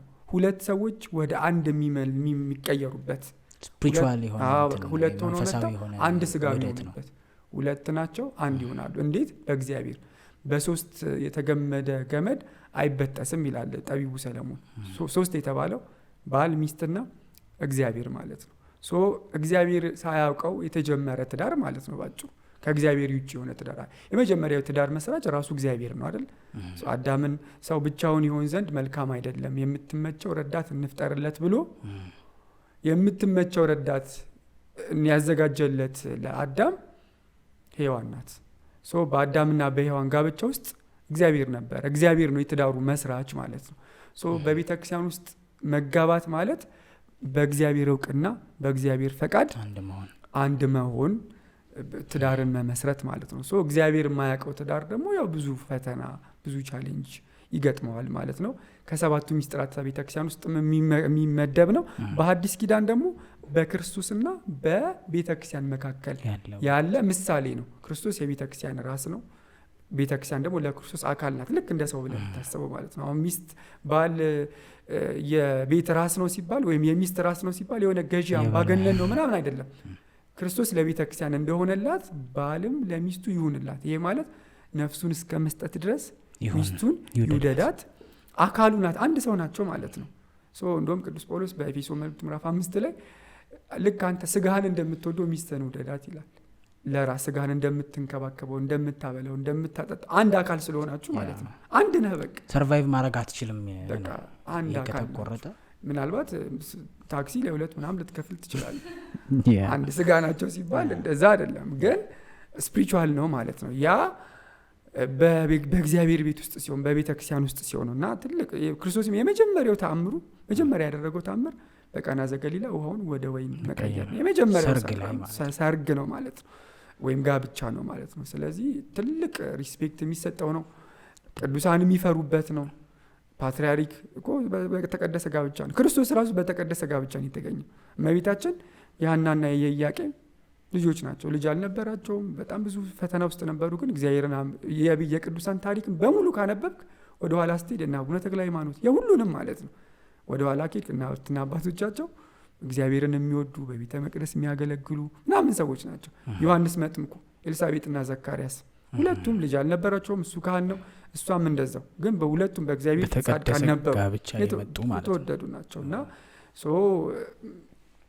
እግዚአብሔር ያልፈቀደው ትዳርና ጋብቻ ብለስ ያላረገው ፈተናው በቤተክርስቲያንም ተጋብተህ እኮ ብዙ ፈተና አለ እንኳን ከዛ ውጭ ሆኖ ማለት ነው። እሱ ጋር ጥያቄ አለኝ። ብዙ ሰዎች የሚያነሱት ሀሳብ በእርግጥ ዶክተር አንተም ጋር የሚደርስ ይመስለኛል። በተክሊል ወይም ደግሞ ከዛ እንትን ሲል ደግሞ የቁርባን ስርዓት አለ አይደለ? ያው ሰው ድኩም ስለሆነ እንግዲህ እንደዛ ከሆነ ሶ ያንን ነገር ግን ፈተና ያመጣል በኋላ መፋታት አትችልም እኮ ብሎ እኔም ሰማለሁ እንደዚህ ሲባል አይደል? በቃ በቤተክርስቲያን ከተጋባ መፋታት አይቻልም በኋላ ባልወዶስ በቃ እንደዚህ የመፍራት ነገር አለ ፈተና ይመጣብሃል እና ብሎ ሰው ሲሪየስሊ በዚህ ምክንያት የሃይማኖቱን ትቶ ያው በድግሱ ወይም ይሄ በመፈራረሙ በመዘጋጀው whatever በሱ ይጋባል።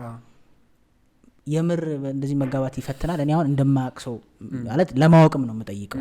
ለምንድነው ሰው እንደዚህ የሚለው? ወይስ ዝም ብሎ ነው? ወይስ መምረጥ ላይ መጠንቀቅ ያለበት ነገር አለ? ሰው እንዴት ነው የሚታየው? ያው የኮሚትመንት አንደኛ የኮሚትመንት ጉዳይ ነው። ይሄ ማለት ከእግዚአብሔር ጋር መሆን ይፈትናል ያልከኝ ነው ኢንዳይሬክትሊ ማለት ነው። ሶ ይሄ ሰው እግዚአብሔር ላይ ያለውን ትረስት ነው የሚያሳየው። ምን ያክል እግዚአብሔርን ታምነዋለህ?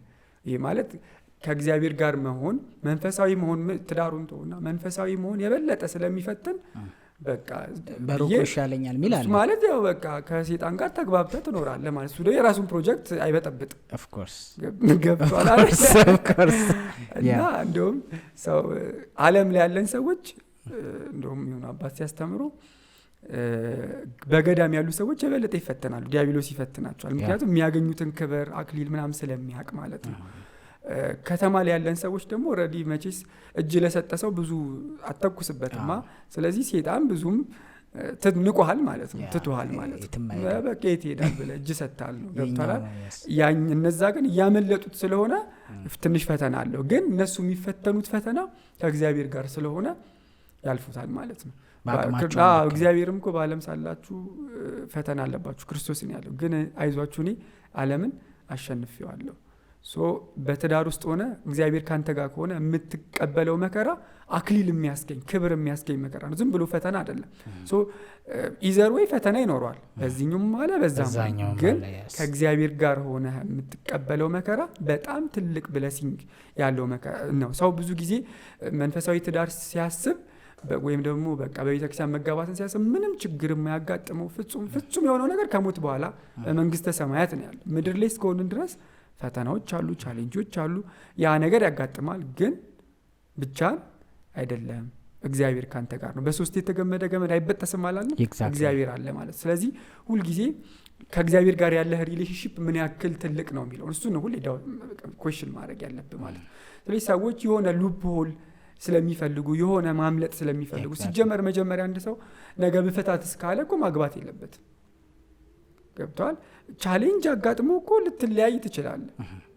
በቤተክርስቲያን ተጋብቶ እኮ መጽሐፍ ቅዱስም ከዝሙት በቀር የሚፈታ አለ ማለት በዝሙት ምክንያት ከሆነ መፍታትን ይፈቅድልሃል ማለት ነው። ገብቷል አይደለ? አክሰፕት አድርጋት መኖር ትችላለህ። ግን አይ አልችልም ካልክ መፍታት የምትችለው በዝሙት ምክንያት። ሶ በመንፈሳዊ ትዳር ውስጥም ፍቺ በተወሰነ መልኩ ሊኖር ይችላል። አንፕሪዲክታብል ስለሆነ ነፃ ፈቃድ ፍሪ ዊል ስላለን ማለት ነው። ከዛ ውጭ ደግሞ ያው ገብቷል ፍጹም ነገርን በዚህ ኤክስፔክት ማድረግ የለብም። ግን ካላመንክበት የሆነ ቻሌንጅ ያጋጥመኛል ብለህ ሙሉ በሙሉ አክሰፕት ለማድረግ ሚስትን ወይም ባል ሚስትን ባሏ እንደዛ ካልሆነ ወደዛ መድረስ የለበትም። ጀመረ መጋባቱ ምን አስፈለገ ነው? የዚህን ያህል ነገ እንደምትተወው ውስጥ ጥርጣሬ ካለ ገና ይቀራቸዋል ማለት ነው እዛ ደረጃ ለመድረስ አይደል? እንደዛ ማለት ነው። ስለዚህ ሰው ፍቅረኛ ወይም ይቅርታ የትዳር አጋር ወይም እጮኛ መምረጥ ኃጢአት ነው በቤተክርስቲያን አይደለም አይደል? ኃጢአት አይደለም፣ መምረጥ አለብህ። ምንም ሁሉ ነው እንደዚህ አይነትን ቻሌንጅ አብረህ ቅድም ሰፈሪንግም ነው ምንድነው ሰማዕትነትም ነው ትዳር ከተባለ ወይም ብዙ ፈተናዎች አሉ ካልን አብረው የሚጓዘውን ሰው መምረጥ ደግሞ ግድ ይላል አይደል? ስለዚህ መምረጥ አንዳንዴ ሰዎች እንደ ኃጢአትም ወይም እንደ መጥፎ ነገር ሊያዩት ይችላሉ። ምናልባት በመምረጥ ውስጥ የምታረጋቸው ሂደቶች ይመስሉኛል አይደል? ልክ ያልሆኑት በመምረጥ ፕሮሰስ ውስጥ የምታረጋቸው የምታልፋቸው ፓዞች ልክ ያልሆኑ ይኖሩታል። ግን የሚያስኬድን ሰው መምረጥ በፍጹም ተታረማ። ምክንያቱም መምረጥ ውስጥ እኮ ክራይቴሪያ ማለት ምንድነው? ስፒሪቹዋል ነገርም አለ። አንተ ትዳር ማለት እግዚአብሔር የሚከብርበት ተጋግዘ የእግዚአብሔርን መንግስት መውረስ ነው። አንድ አይንህ ብታስትህ ከአንተ ተጣላት ሁለት አይነ ኖሮ ወደ ገሃነመ እሳት ከመጣል በአንድ አይነ ወደ መንግስተ ሰማያት ምሳሌ ሰው ሚስትህ አንድ አይነህ ማለት ናት ቅዱስ ዮሐንስ አፈወርቅ ሲተረጉም። ስለዚህ እሷ አንተን መንግስተ ሰማያት ከመግባት የምትከለክል ከሆነ ተጣላት ይላል። ገብቷል አይደል? ስለዚህ አብርሃም የምትኖረው ሚስት ወይም ባል ለስፒሪቹዋል ላይፍ አንድ ሰው ከመንግስተ ሰማያት የሚያስወጣው ከሆነ ሰማዕታት ሁሉንም ነገር ጥለው ሁሉን ጥለው ነው ሐዋርያት ክርስቶስን የተከተሉት አይደል? ሁሉን ጥለን ተከተልን ከኔ ይልቅ ሚስቱን መጽሐፍ ቅዱስ ላይ ክርስቶስ የተናገረው ነው። ከኔ ይልቅ እህት ወንድሙን ሚስቱን ወይም ባሏን ወይም ልጁን የሚወድ የኔ ሊሆን አይገባውም። ስለዚህ ምንም አይነት ነገር ከእግዚአብሔር ይልቅ የምትወደው ነገር መኖር የለበትም ማለት እሷ እግዚአብሔርን የማትወድ ከሆነና ወይም ደግሞ በቃ ስፒሪቹዋሊ ብዙም ፕላን ከሌላት እናንተ ደግሞ ለአንተ በጣም ኢምፖርታንት ነገር ከሆነ ነገ ለመግባባት ይፈጠራል ማለት ነው። ፕሪንሲፕልም ይለያያል። አንተ ከሞት በኋላ ህይወት አለ ብለህ ታስባለህ። ያው ከሞት በኋላ ህይወት አለ ብሎ ማንኛውም ሰው ሊያስብ ይችላል። ይሄ ፕራክቲካል ኤቲዝም የሚባል አለ። ለዛ የሚሆን ይፈርቱ እንትን ውስጥ ማለት እግዚአብሔር አለ ብለህ የምትኖረው እግዚአብሔር እንደሌለ ከሆነ ፕራክቲካሊ እግዚአብሔርን ዲናይ አድርገዋል ማለት የለም ከሚሉት ምንም የተለየ ህይወት ከሌለ ሶ ገብቷል አይደል ሐሳቡ አለ ስትል ግን በአንድ ስሙ ሙሉ ለሙሉ ክደው ከነ ተግባሩ የወጡት ጋር ምንም አትለይም ነው። በአፍ አልክ እንጂ በተግባርህ የለበትም ነው። ስለዚህ ክርስቲያን ነህ ሲባል ከሞት በኋላ ህይወት አለ ብለህ ታምናለህ። አኗኗር እያንዳንዱ ዴይ ቱ ዴይ ላይፍ የጸሎት ይሁን የስግደት ይሁን እያንዳንዱ የምታደርጋቸው ነገሮች አጌንስት ዛት ናቸው ማለት ነው። ሶ እኔው ክራይቴሪያ ብዬ ሳስብ ፕራይመሪሊ ላስቀድማቸው የምችላቸው ነገሮች በእነዚህ ጉዳዮች ላይ እንግባባለን ወይ ነው። ሌሎች ነገሮችም አሉ። ይሄ ስፒሪቹዋል ነገር ማለት ሰው አንድ ነው በነገራችን ላይ ዓለማዊ ምናምን ዳይኮቶሚኛ እንዲመቸን ነው እንጂ እነዚህ አንድ ፐርሰናሊቲ ነው ያለ ሁሉንም ነገር አስማምተ ነው ወደ አንድ ነገር ነው ሰው መምጣት ያለበት ማለት ነው። ከዛ በሂውመር ሊሆን ይችላል። አንድ ክራይቴሪያ የለም መቼስ በሁሉም ነገር በሆነ መንገድ የምትጣጣም መሆን አለበት። ወይም ለሰፈሪንጉ ሰፈር ባረግም ትሁን የምትላት መሆን አለባት።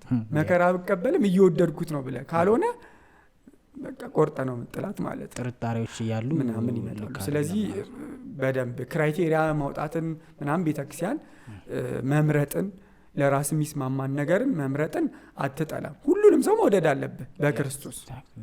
ግን ከሃይማኖታዊው አስተምሮ ወይም ደግሞ እግዚአብሔር ከሚፈቅደው ሐሳብ ውጪ አትሁን እንጂ በዛ ሰርክል ውስጥ እስካለህ ትችላለህ ማለት ነው። ከዛ ወይ ደግሞ ሰው እንደዚህ ፍጹም ላይሆን ይችላል። ግን ቢያንስ ለመማር ሬዲ መሆን አለበት። ቢያንስ ለአንተ በጣም ማተር የሚያደርግ ከሆነ አሁን ሰው መቼስ አሁን ባስቀመጥኩት ክራይቴሪያ መሰረት በዛ ልክ ሰው ላይገኝ ይችላል። ግን ኪውሪየስ የሆነ ለማወቅ ለመማር ራሱን ለማሳደግ ምናምን ፍላጎት ያለው ኢፈርት ያለው ሰው ምናምን መሆን አለበት። ከዛም ውጭ ደግሞ ቅድም ያነሳናቸው የየሰው ደግሞ እኔ አንተ ደስ የሚልህ ነገር እኔ ደስ ላይለኝ ይችላል። አብሬያት ሁሌ ነው የምኖረው። ሁሌ እኮ አብረህ ነው ያለው ገብቶሃል። ስለዚህ የሆነው ነገር የማትችለው ከሆነ ለምን አብረህ ትኖራለህ? የሆነው ነገር ለአንተም በጣም የሚያበሳጭ ነገር እኔ ምንም ላይመስለኝ ይችላል። ስለዚህ ይሄ አንድ አይነት ፎርሙላ የለም። ለዛ እኮ ነው ሰው በደንብ መተዋወቅ መግባባት ምናምን ያለበት። በቃ አንድ አይነት ለአንተ የሚመች ለሌላው ሰው ላይ የሚመች ይችላል። አንድ አይነት ነገር አይደለም ያለውና ለዛ ነው። ስለዚህ ብቻ ስቲል ስፒሪቹዋል የሆነውን ነገር ማስቀደም ያስፈልጋል ነው። ለዛ ነው ክራይቴሪያ ማውጣትንም ቤተክርስቲያን አትቃወምም። አሁን ላይ ሰዎች የተለያየ ሃይማኖት ይዘው ፍቅር ግንኙነት ውስጥ ይገባሉ። ገና ሊገቡ የሚያስቡ አሉ። ኦልሬዲ ደግሞ በትዳር የሚኖሩ አሉ። ይሄስ እንዴት ነው የሚታየው? ምክንያቱም እኔም ፐርሰናሊ የምጠየቀው ጥያቄ ነው። እንደዚህ ፍቅር አጋሪ ኦር እንትኔ ሌላ ሃይማኖት ነው ምን ላርግ? ትዳር ውስጥ ነን ግን እሱ ቀየረ ሃይማኖቱን ወይ እሷ ቀየረች ሃይማኖቷን ኦር ደግሞ ረጅም ጊዜ ሆኖናል በሪሌሽንሺፕ አሁን ልንጋባ ያሰብን ነው ግን ሃይማኖታችን አንድ አይደለም የሚሉ ጥያቄዎች ይመጣሉ። ለዚህ ደግሞ ከዓለማዊ ምክንያቱም የጠየቁት ራሱ ስለ ሃይማኖት ነው አይደል? ዓለማዊ ላይ ያለ ሰው ጠንካራ መልስ ሊሰጣቸው እንደማይችል ስለማምን ሞር ኦፍ ስፒሪቹዋል ቦታ እንዲሄዱ ነው አስተያየት የምሰጠው። ምክንያቱም መልሱ ያለው እዛ ጋር ነው። ጥያቄ ያ መንፈሳዊ ሆኖ ዓለማዊ ጥያቄ አትጠይቅም አይደለም? መንፈሳዊ ጥያቄን ሳይንስ ላይ አትፈልገው አይደለም?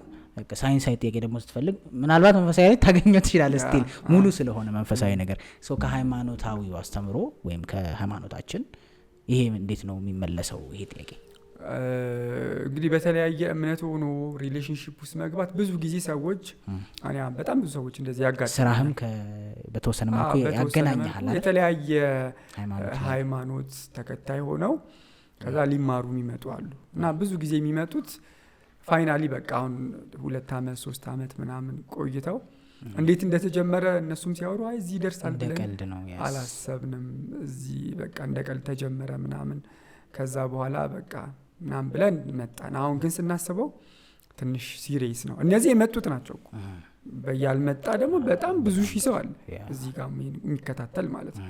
ብዙም ኢምፖርታንትም አይደለም ብሎ የሚያስብም ሰው አለ።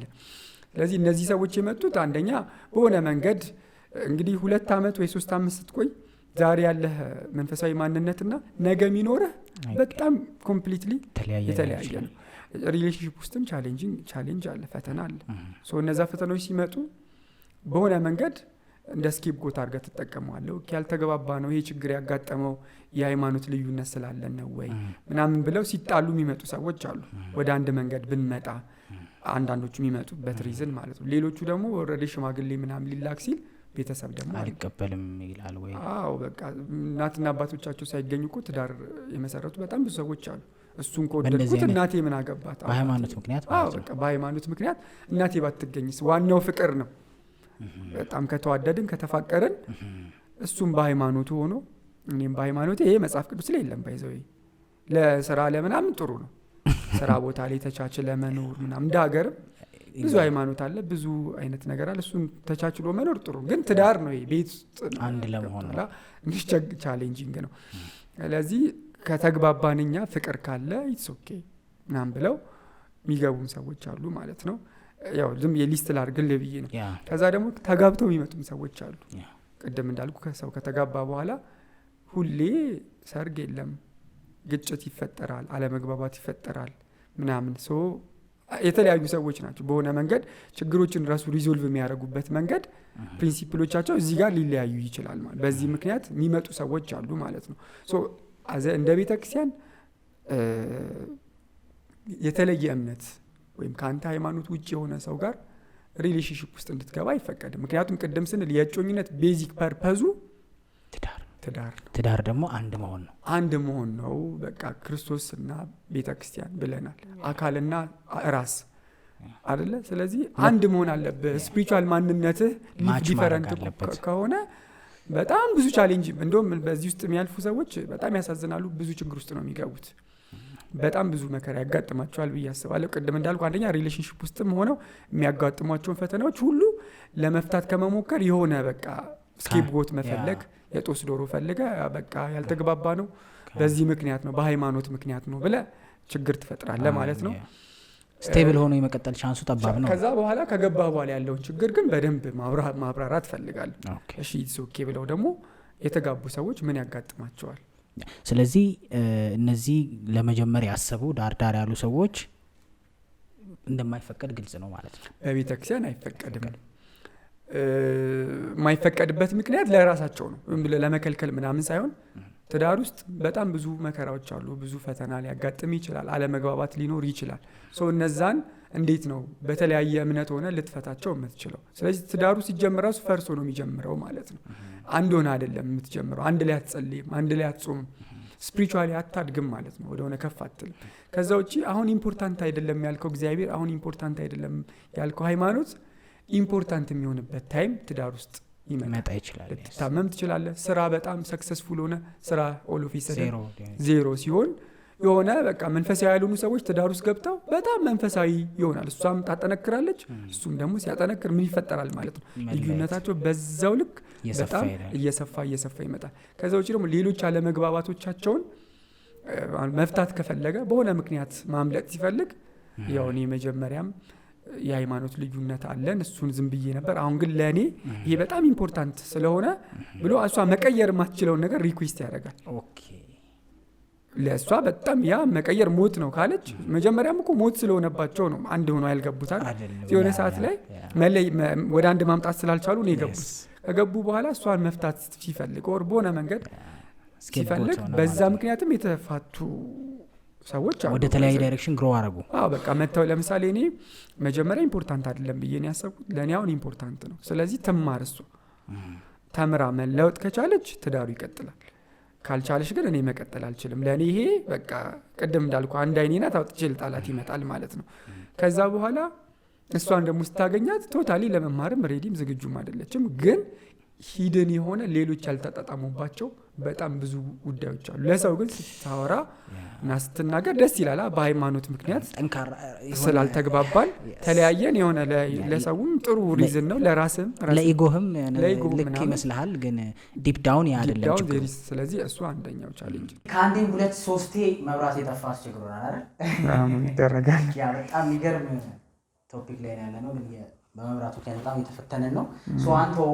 ዴፊኒትሊ ከዲያቆን ዶክተር ዳዊት ጋር የሚኖረን ቆይታ በሰፊው ፓርት 1 ፓርት 2 ፓርት 3 እንደሚኖረው ምንም ጥያቄ የለኝም 100% ሹር ነኝ ስለዚህ የጀመርናትን ሐሳብ እናጠቃልላለን ከዛ ግን በሰፊው እንደምንገናኝ ይሄንን ከሰሙት በኋላ የሚኖራቸው ጥያቄዎች ካሉ አይደል ሶ ፐርሰናል አንተን ማግኘት ቢፈልጉ ሰዎች ሶሻል ሚዲያ ላይ ከስር እናስቀምጥላችኋለን ሶ ዲቴል ዲስከስ ማድረግ ይቻላል ማለት ነው ሶ ያወራን የነበረው በሃይማኖት መለያየት ትዳር ላይ ልጆች ላይ የሚያመጣው ኢምፓክት እንዲሁም እርስ በርስ ላይ ከመጋባት በፊትና ተጋብቶም ደግሞ የሃይማኖት መቀየር ቢኖር ያሉትን ነገሮች ነው ዛሬ ነበር ያለው ዛሬ ነው እንግዲህ በዋነኝነት ያነሳን የነበረው ሐሳብ በተለያየ ምክንያት የተለያየ እምነት ኖሯቸው ሪሌሽንሺፕ ውስጥ መግባት የራሱ በጣም ብዙ ቻሌንጅ አለው ልጆች ከተወለዱም በኋላ ልጆችን በአንድ ፕሪንሲፕል ማሳደግ አለብህ ልጆች ከሚሰሙት በላይ የሚያዩት ነገር ሞር በጣም ኢምፓክት አለውና ስለዚህ ስታረግ የሚያዩትን ጸሎት ስታረግ ስትጾም ብዙ ነገር አንተ እያደረግክ ነው የምታስተምራቸው ያን ነገር አያገኙም ማለት ነው ከዛ ውጪ ደግሞ ቤተሰብም አለ የሷ ቤተሰቦች የሱ ቤተሰቦች አንዳንዶቹ አሁን አይ በቃ እዛ ሲሄድ ደስ አይለኝም እሱ ቤተሰብ ጋር ሲሄድ የሆነ ጸሎት ያደርጋሉ እሷ ቤተሰብ ሲሄድ እንዲህ ያደርጋሉ ብለው ቶታሊ ልጆቻቸውን ከወላጆቻቸው የሚያስቀሩ ወላጆችም አሉ ያ መጨረሻ ላይ እንግዲህ ልጆቹ ምንም የራሳቸው የሆነ አቋም ሳይኖራቸው ያድጋሉ መጨረሻ ላይ ብዙ ችግር ነው የሚያጋጥማቸው ማለት ነው ሶ ልጅህንም በደንብ ማሰብ አለብህ አንተ ስለሆንክ ብዙ ነገር ኮች የምታረገው ማለት ነውና ያ አንድ በጣም ቻሌንጂንግ ነገር ነው አንዳንዶቹ ደግሞ ይሄንን በደንብ ተረድተው በተለያየ እምነት መሆን መጨረሻ ላይ የሚያመጣውን ኢምፓክት በደንብ በመረዳት ለመማር ደግሞ የሚመጡ ሰዎች አሉ አሁን እንግዲህ ፕራይመሪሊ እኛ የምናስበው ሪሌሽንሺፕ ውስጥ ያልገቡ ሰዎች አንድ አይነት እምነት ይዘው መግባት ነው ያለባቸው በስርዓተ ቤተክርስቲያንም የተለያየ እምነት ይዞ ሪሌሽንሺፕ ውስጥ ትዳር ውስጥ ምክንያቱም የእጮኝነት ጊዜ ዋነኛው ዓላማ ቀድመን ስናነሳው እንደነበረው ትዳር ስለሆነ ስለዚህ በተለያየ እምነት ውስጥ ሆኖ ትዳር ውስጥ መግባት አይፈቀድም ስለዚህ ይህንን በትክክል በመረዳት ለመማር ደግሞ አንዳንድ ሰዎች ይመጣሉ ማለት ነው እና ትምህርቱን ይከታተላሉ አንዳንዶቹ የሚያነሱት ሪዝን የሚማሩበት ዋነኛ ምክንያት እሷ ደስ እንዲላት ወይ እሱ ደስ እንዲለው ወይም በሆነ መንገድ ፍቅራቸውን ለመግለጽ ፍቅር ሃይማኖት እስከ መቀየር ድረስ ማለት ነው እና ቀለል አድርገው በቃ እሷ ደስ የሚላት ከሆነ እሱ ደስ የሚለው ከሆነ ኢትስ ኦኬ ምናምን እሱ መጨረሻ ላይ ብዙ ችግር አለው ከተጋባህም በኋላ ላንተ ብዬ ላንቺ ብዬ የሆነ አለመግባባቶች ሲፈጠሩ ከቤተሰቦች ተቆራርጬ ሃይማኖቴን ትቼ ምናምን ይመጣል ከዛ ውጪ ደግሞ አንተም ፐርሰናሊ ቻሌንጅ ሲያጋጥም ፕሮፐርሊ አውቀው አምነህበት ወይም አንድ ሰው አምኖበት ካልሆነ ሃይማኖቱን የቀየረው የሚያጋጥሙት ችግሮች በሙሉ ሃይማኖቱን ስለቀየረ ይመስለዋል ማለት ነው ስለዚህ በትዳር ገብቶ ደስተኛ አይሆንም ለሱም ሌላ ፈተና ሌላ መከራ ይሆናል ማለት ነው ስለዚህ ባጭሩ የተለያየ እምነት ይዞ ወደ ትዳር መግባት ቤትን የምታፈርስበትን ዶማ ይዘ መግባት ማለት ነው ባጭሩ ወይም ደግሞ ያው ሴጣን እንዲጫወትብህ ሜዳውን አመቻችተ እንደ መግባት ነውና በተቻለ መጠን እንደዚህ አይነት ነገሮች ላይ ሲሪየስ መሆን ያስፈልጋል ብዬ አስባለሁ ማለት ነውና ከዛም ውጪ እኔ ስለዚህ ፕራይመሪሊ መንግስተ ሰማያትን ለመግባት ወይም ደግሞ ዘላለማዊያትን ለመውረስ ብለው ነው መማር ያለባቸው የሚመጡት ሰዎች ማለት ነው መማር ሲያስቡ ፕራይመሪሊ እሷን ለማስደሰት ለሱ ብለው ምናምን ሳይሆን በቃ ይሄ የዘላለም ህይወት ጉዳይ ነው ማለት ሪሌሽንሺፑ ሊቆምም ይችላል ሊቋረጥም ይችላል ፕራይመሪሊ አንድ ሰው ሃይማኖቱን ከቀየረ መቀየር ያለበት የሆነን ሰው ለማስደሰት ወይም ለፍቅር ተብሎ የሚከፈል የሆነ ዋጋ ሳይሆን በቃ ጊዜያዊ ችግርን ለመፍታት ዘለቄታዊ ችግር ውስጥ መግባት የለብን። ኢተርናል ላይፍ ከሞት በኋላ ያለህን ህይወት ኢምፓክት የሚያደርግ ነገር ስለሆነ የሃይማኖት ጉዳይ ከፍቅር ግንኙነት ጋር የሚያገናኘው ነገር የለም ነው። በራስ አውቃ ምንህበት የምትቀይረው ወይም የምታስተካክለው የምትማረው እንጂ ገና ለገና ከእሷ ጋር ለመመሳሰል ወይ ከእሱ ጋር ለመመሳሰል ምን ይታወቃል። አንዳንድ ሰዎች አሁን በእኔ ምክንያት እሱ ሃይማኖቱን ሊቀይር ይችላል ወይም በእሷ ምክንያት እንደዚህ የሚሉ ሰዎች አሉ። መዳኛው ልሆን ይችላል፣ የመዳኑ ምክንያት እኔ ልሆን ይችላል፣ ለእሷም እንደዚህ የሚል ቅዱስ ጳውሎስ በአንደኛ ቆሮንቶስ መልእክቱ ምዕራፍ 7 ላይ ስለ ትዳር በተመለከተ አንድ ሰው ለምን ማግባት እንዳለበት ምክንያቶችን አስቀምጧል። ብትችሉ እንደኔ እንድትሆኑ እወዳለሁ። እሱ ያው የድንግልና የምንኩስና ህይወት ስለነበረው እነሱ ሁሉን ጥለው ስለሆነ ክርስቶስን የተከተሉት የሚችል ሰው እንደኔ ቢሆን እመርጣለሁ። በቃ ያገባ ሚስቱ እንዴት ደስ እንደሚያሰኝ ያስባል። ያላገባ ግን ክርስቶስን እንዴት ደስ እንደሚያሰኝ በቃ ሙሉ ሐሳቡ ስለሱ ይሆናል ማለት ነው። ያገባችም ሴት ባሏን እንዴት ደስ እንደምታሰኝ ታስባለች። ያላገባች ከሆነች ደግሞ በድንግልና በቅድስና ለክርስቶስ ብቻ ስለምትኖር ክርስቶስን እንዴት ደስ እንደምታሰኝ ታስባለች። ስለዚህ ይሄ ግን ለሁሉም የተሰጠ አይደለም። ሰዎች በዝሙት ጠንቅ ከሚቸገሩ እና ደግሞ ይሄ ለሁሉም የተሰጠ ነገር ስላልሆነ ቢጋቡ ይልና ከዛ ዝርዝር ጉዳዮችን ደግሞ ለምሳሌ ያላመነ ባል የምታገባ ሚስት ብትኖር እና እሷ ለመኖር ከሱ ጋር ፈቃደኛ ከሆነች በዚህ ምክንያት ስላላመነች ብሎ አይተዋት ይላል የመጀመሪያው። መጨረሻ ላይ ደግሞ በምን ታውቃለህ አንተ በአንተ ምክንያት እሷን ታድናት ይሆናል ወይም ደግሞ በአንቺ ምክንያት አንቺ ሴት በምን ታውቂያለሽ ባልሽን ታድኙ ይሆናል። ስለዚህ ይሄ ጉዳይ ከትዳር በፊት ስላለው ስለ እጮኝነት ህይወት ሳይሆን በትዳር ውስጥ ያሉ ሰዎች በእምነት ምክንያት አሁን በፊት እንግዲህ በጥንቷ ቤተክርስቲያን ሌላ አህዛብም ሆነው ወይም አይሁድም ሆነው ከሁለት አንዳቸው ከተጋቡ በኋላ ሃይማኖት እሷ ክርስትናን ብትቀበል በዚህ ምክንያት ኦልሬዲ ክርስትናን ተቀብያለሁ ብለሽ ወይም ብለህ ትዳርን አትፍታ ነው። ምክንያቱም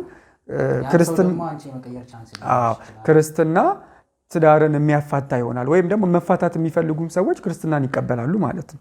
ይህንን ነገር ለማስቀረት በቃ ለእሷ መፍታት ከፈለገ እኔ ሃይማኖት ክርስትናን ተቀብያለሁ ብሎ አይፈቅድልኝም ሃይማኖቴ ይላል። ስለዚህ ያ ነገር እንዳይኖር ኦልሬዲ ከተጋቡ በኋላ ክርስትናን የተቀበሉ ሰዎች እንዳይፋቱ ብሏል። ይሄ ማለት ኦልሬዲ ትዳሩ ስላሉ ሰዎች እንጂ ፍቅረኛ ለሚባባሉ ለዛ የሚሆን አይደለም ማለት ነው ማለት እንችላለን። በቃ ሰው በተቻለው አቅም ግንኙነት መግባትም ካለበት መግባት ያለበት ከሃይማኖት ከሚመስለው ሰው ጋር ነው። አለቀ ፒሪድ። በሱ ምንም እንትን የለውም። ኦልሬዲ አንዴ ግን ሪሌሽንሺፕ ውስጥ ያሉ ሰዎች ከሆኑ ደግሞ ከሌሎች ጉዳዮቻቸው በፊት ቅድሚያ በጣም ፕራዮሪቲ ሰጥተው መማር አለባቸው፣ ወደ አንድ መምጣት አለባቸው። በትዳርም ደግሞ ውስጥ ያሉ ትዳር ውስጥም ሆነ የተለያየ እምነት ያሉ ሰዎች ካሉ እነሱም ሲሪየስሊ ልጆች ምናምን በደንብ ጉዳዩ እየሰፋ ሳይመጣ ሲሪየስሊ የሁለቱንም ትምህርት ሊማሩ ይችላሉ። ፎር ዛት ማተር ማለት የእሷም ሌላ እምነት የእሱም ሌላ እምነት ከሆነ ሌላ መምህራን ቀጥረው በቃ ጊዜ ፈቃደ እግዚአብሔር ይሁን ብለው ጸሎት አድርገው ምን ብለው ወደ አንድ እምነት ለመምጣት የሚችሉትን ያክል መሄድ አለባቸው ማለት ነው። ካልሆነ በጣም ቻሌንጂንግ ነው የሚሆነው ማለት ነው። ስለዚህ በአንተ ምክንያት ልትቀየር ትችላለች የሚለው ትዳር ውስጥ ላለ ሰው ነው። አንተ ኦልሬዲ ክርስትናን ከተቀበልክ እሱን የማምጣት እድል ሊኖር ይችላል። የቅዱስ ጳውሎስ ሐሳብ እሱ ስለሆነ ማለት ነው።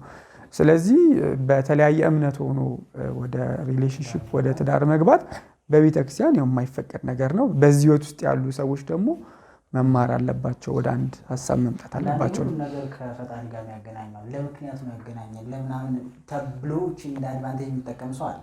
ሶ I don't think it's right እኔ ፐርሰናሊ አሁን ይሄ ለየትኛው ሃይማኖት ነው ሳይሆን ፐርሰናሊ I don't think ፈጣሪ አንተ ነው እንዲሁ ከዚህ ውጭም ስናወራ ራስ ቀድማ ያረከው ወስነህ ስትጨርስ እንደሚመች ካረከው በኋላ እሱን የሰጠኝ ምንለው ነገር አለ። እንደሰው የሚመቸን ሲሆን ማይመቸን ደግሞ ሲሆን እሱ አልፈቀደውም። ይሄ ማለት አንዳንድ ሰዎች የተለያየ ሃይማኖት ሆኖ ፍቅር ነው በቃ መዋደድ እኮ አይኑ ሰው ፍቅር አይኑ ውር ነው ምናምን ብለው ኤክስፕሌን የሚያደርጉልን ነገር ይሄ ከሶሻል ያንሳል።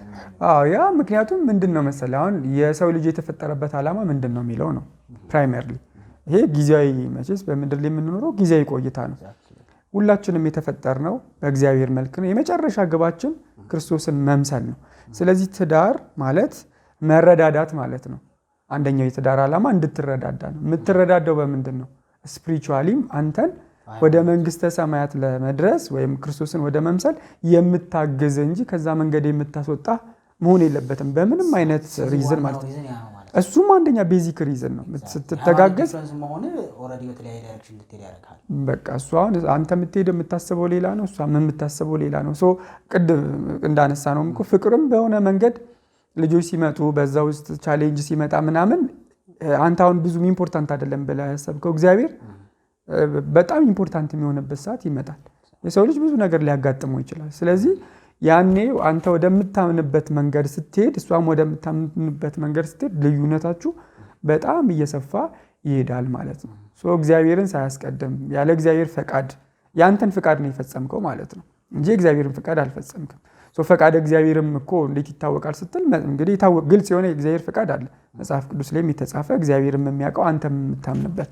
ስለዚህ ከእግዚአብሔር ይልቅ የራስን ስሜት አስቀድመህ ትዳር ውስጥ የምትገባ ከሆነ ከዛ በኋላ ለሚያጋጥም ችግር ያው ራስን ኃላፊነት የምትወስደው ማለት ነው። እና ይህን ነገር ማሰብ ያስፈልጋል። የመጨረሻ ኦዲየንሳችን ስቱዲዮ ቀይረን በመብራት ምክንያት ግን አሁን ደግሞ የሃይማኖት አንድነትም ሲኖር ደግሞ በጣም ኮመን የሚደርሱ ጥያቄዎች ውስጥ ማለት ነው መንፈሳዊያን ሰዎች ወይም በአገልግሎት ሊሆን ይችላል መንፈሳዊ የሚባሉ ሰዎችን ብዙ ጊዜ አብሮ እንትን ያለ ማለት ነገር አለ። ቶሎ ለመጋባት ወር ቶሎ የሆነ ነገር በጎ ነው ሀሳቡ እረዳለሁ፣ ግን ያለመተዋወቅ ያቺ ታይም በጣም ታጠራች መንፈሳዊ ነን በሚል ስም ከዛ እንግዲህ እኔ ችግር እንግዲህ መንፈሳዊ ጉዳዮችን የመፍታት አቅም ባይኖረኝም ፐርሰናሊ ሞር ኦፍ ሳይንሱ ላይ ምናምን ባተኮርም ግን ስቲል ደግሞ ሰዎች በዛ ምክንያት እንትን ይላሉ። መንፈሳዊ ሰው ከሆነ በቃ ስለ መጠናናት የሚባለው ነገር የለም ወይስ እንዴት ነው የሚታየው? እሱስ አንዳንድ ጊዜ ሰዎች ራሳቸው ጋር የሌለን ነገር ሰዎች ጋር የመፈለግ እድል አላቸው። በቃ አሁን ለምሳሌ ኢቭን ሌላ እምነት ውስጥም አንዳንድ ሰዎች የሚገቡት ደስ ይላል፣ በቃ መንፈሳዊ ነው ትህትናው ምናምን ቢያንስ ሪስክ ለመቀነስ አይጠጣም፣ እንደዚህ ያደረግም እንደዚህ ስለማያደርግ ታማኝ ነው ምናምን ብለው ያስባሉ። እና እነሱ ጋር የሌለን ነገር የሆነ ሌላ ቦታ ስለሚፈልጉ የጮኝነት ጊዜያቸውን ፕሮፐርሊ አይተዋወቁም። በቃ መንፈሳዊ ናት መንፈሳዊ ነው ተብሎ ሲገናኙ ራሱ መቼ እንደሚጋቡ ቀን አስበው ይሄ ቅድመ ጋብቻ ታይሙ በጣም አጭር ይሆናል። እና ብዙ ሰዎች ከመደማመጥና ይልቅ መታየቱ ላይ ትኩረት ያደርጋሉ ብዬ አስባለሁ። ከዛ እንግዲህ ከገባ በኋላ ደግሞ መደማመጥ የሚፈልገው ነገር ይበልጣል ከመታየቱ ማለት ነው። በደንብ መስማት በደንብ ማዳመጥ ስትጀምር ያ ሰው ያንን የሚናገረውን ነገር የሚኖረው ላይሆን ይችላል ማለት ነው። በደንብ አርቲስቶች ሊኖሩ ይችላሉ መንፈሳዊ መስለው የሚጫወቱ ማለት ነው። ተዋናያኖች አሉ አንዳንድ ጊዜ ኢቭን በዛ ማሊያ የሚጫወቱ ሪሊ እነሱ ማንነታቸው እንደዛ አይደለም፣ ግን የሚያስመስሉ ሰዎች አሉ። በጣም ጥሩ የሆነ የጮኝነት ጊዜ በደንብ መተዋወቅ፣ ሲያኮርፍ ምንድነው ደስ ሲለው ምንድነው ከሚናገረው በላይ የሚኖረው ህይወት ምን ይመስላል፣ ቀን ተቀን ህይወቱ ምን የሚናገረውን ይኖረዋል ወይ የሚለውንም አፍተር ኦል ስጋዊ ህይወት ስለምንኖር ማለት ዴይ ቱ ዴይ ነገሮች ይኖሩናል። አብሮ መብላት መጠጣት መቀመጡ ሞር ኦፍ ስጋዊም ነገር ስለሆነ በስጋ መግባባት ያስፈልጋል ነው አይደል ሐሳቡ? በትክክል እሱንም መረዳት ያስፈልጋል። ግን አሁን እኛ ሁለት አይነት ህይወት አለ ብለን አናምንም። አይ ቲንክ እንደዚህ አይነት ጥያቄዎች የሚመጡት ሰዎች ህይወታቸውን ራሱ ዓለማዊ ህይወት መንፈሳዊ ህይወት ብለው ከፋፍለውታል። ቤተክርስቲያን ስትሄድ መንፈሳዊ ነህ፣ ስትጾም መንፈሳዊ ነህ፣ ስትጸልይ መንፈሳዊ ነህ። ከዛ ውጭ ደግሞ ሌላ ደግሞ ህይወት አለ፣ ስራ አለ፣ ትምህርት አለ፣ በዓለም ደግሞ ሌላ ነህ ማለት ነው። እንደዛ የሚባል ግን ትምህርት የለም። በቤተክርስቲያን አንድ ፐርሰናሊቲ ነው የሚያስፈልግ፣ አንድ ማንነት። ሁሉም የታረቀ መሆን አለበት። ስራም ቦታ ስትሄድ፣ የትኛውም ቦታ ስትሄድ መንፈሳዊነት መቅረብ፣ ምክንያቱም የመጨረሻው ጉዞ ክርስቶስን መምሰል ነው። ወደዛ መቅረብ አለብህ። አት ኤኒ ታይም እንግዲህ የሰው ልጅ ደካማ ሊሆን ይችላል፣ ኃጢአት ልትሰራ ትችላለህ፣ ልትበድል ትችላለህ። ግን አንድ ማንነት እንዲኖርህ ነው መጣር ያለብህ እንጂ ዱዋሊዝም ሁለት አይነት ማንነት፣ ነጠላ ስትለብስ ሌላ ሰው ሴትም ስትሆን ማለት ነው። ከዛ ደግሞ ውጭ ሌላ ሰው ከሆነ ችግር ነው ማለት ነው። ማለት መልካም ስራችሁን አይተው በሰማይ ያለውን አባቴን ያከብሩ ዘንድ ብርሃናችሁ በሰው ፊት ይብራ ነው። በሁሉም ፊት፣ በቤተክርስቲያን ፊት ብቻ የሚንቦጎቦግ መንፈሳዊነት የለም።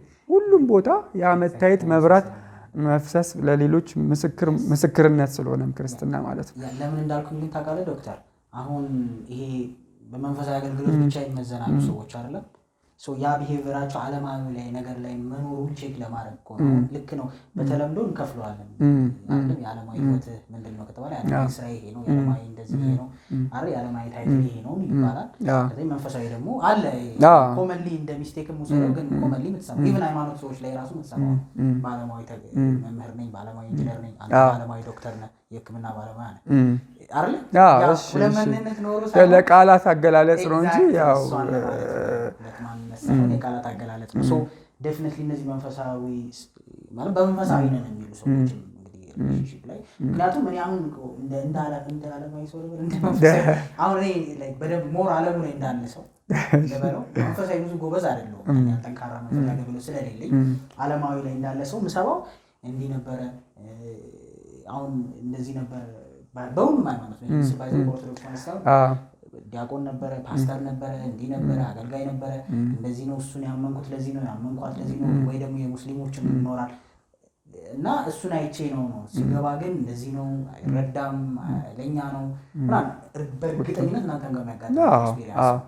ስለዚህ ይሄ በመንፈሳዊ ነገር ብቻ መመዘን ያንን መንፈሳዊ አቅሙ ሌላው ህይወቱ እንዳለ ማየት ያስፈልጋል። አንደኛ ኤክስፔክቴሽንንም ማለት የፈለገ ያ ሰው ካህን ቢሆን ዲያቆን ቢሆን ፓስተር ቢሆን ወይ ምናምን ቢሆን ሰውም ነው ደግሞ ያ አገልግሎት ነው። ኦልሬዲ ደግሞ የሚያበቃህ ነገር ይኖራል ማለት ለሰው ምሳሌ መሆን አለበት አገልጋዩ ምኑም እሱ መጽሐፉ የሚያዘው ነገር ነው። ግን ደግሞ በዚህ ዓለም ስንኖር የሰው ልጅ ፍጹም ሊሆን አይችልም፣ የራሱ የሆነ ድክመት ይኖረዋል። ስለዚህ አንዳንድ ሰዎች በቃ አንድ ሰው የሆነ አገልጋይ ነው ሲባል ፐርፌክሽን ከዛ ሰው ይጠብቃሉ። እንዴ እሱ እንዴት እንደዚህ ያደርጋል? ወይም ያ ሰው ሲያደርግ በጣም በቃ መደነቅና ሌላ ችግር ውስጥ መግባት። አንዳንድ ሰዎችም ደግሞ አገልጋይም ነን ብለውም ደግሞ አክቹዋሊ ህይወቱም ላይኖራቸው ይችላል ማለት ነው። ስለዚህ መጠሪያው ሳይሆን በቃ ያ ሰውዬ ማን ነው የሚለው ነው። እሷም የሆነ ዲያቆን የሆነ ካህን የሆነ ምናምን ስለሆነ ብቻ ከሆነ ብዙ ችግር ውስጥ ነው የምትገባው።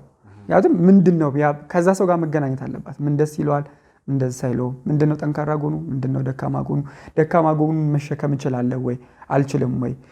አንዳንድ ሰዎች ዝም ብሎ በቃ ፋንታይዝ ቅድም እንዳልኩ መንፈሳዊ ሰው ሲሆን ሪስክ ለመቀነስ እንዲያረግም ብለው ያስባሉ። ግን ደግሞ በደንብ መግባባት አለበት፣ ሂውመርህ መገናኘት አለበት። ስለዚህ ለአንተ ይሆናል አይሆንም የሚለውን በደንብ ፕሮፐርሊ በእጮኝነት ጊዜ በደንብ መታወቅ ኢሪስፔክቲቭ ኦፍ ዘ ታይትል ማለት ነው። ያ እንግዲህ የአገልግሎት ክብር ሊሆን ይችላል። ከዛ ውጭ ግን ያንን ነገር በተወሰነ መልኩ ትቶ እንደ ሰው ማንኛውንም ሰው መቅረብ ለኔ ይሆነኛል ብሎ ማሰብ ያስፈልጋል። መመኘቱ ጥሩ ነው። ኃጢአትም ግን አይደለም ማለት ሰው የትዳር አጋሪ ይሆናል፣ እግዚአብሔር ሞር እንዳውቅ ያግዘኛል አይደለም በትዳር ጥሩ ነው ያምረኛል የሚለውን ሰው በህይወቱ መመኘቱ ምንም ችግር የለውም። ሞክሮ ኃጢአትም አይደለም ማለት ነው። በዛ ይሄ ለመምረጥ በምትሞክረው ውስጥ የምታደርጋቸው ያልተፈቀዱ ነገሮች ናቸው እንጂ የሚያስጠይቁ እነዛ ነገሮች ራስን ቆጥበው ይሄ ሰው ያዋጣኛል ብሎ ማየቱ ማሄድ ደግሞ ከአንተ ጋር ከሆነ ኖ ብለህ መተውም ምንም ችግር የለውም አይደለም። ምንም ችግር የለውም። በደንብ ማወቅ በደንብ መረዳት ሪል ያንን የሚናገረውን ነገር ይኖራል። እንዳልከው ቅድም ብርሃናችሁን እንዲመስሉ የሚለው ከታይትል በላይ ወይም ከተሰጠው ስም በላይ በምግባር በተግባር መኖሩን ማየት ማለት ነው። ኤግዛክትሊ። ሶ ዲያቆን ዶክተር ዳዊት እንግዲህ ሆፕፉሊ ኦዲየንስ በጣም ብዙ ጥያቄ ይኖራል ብዬ አስባለሁ። በጣም ኦብቪየስሊ ምክንያቱም 3-4 ሰዓት ለመቀመጥ ነው ፕላናችን ነበረ፣ ግን በተደጋጋሚ መብራት በጣም ፈትኖናል። ስለዚህ በሰፊው የኦዲየንስንም ጥያቄ ይዘን እኔም በደንብ ተዘጋጅቼ ደፍነትሊ በቅርቡ ይኖረናል ብዬ አስባለሁ። ይህንን የምትፈልጉ ሰዎች ደግሞ ኮሜንት ላይ ጻፉልን።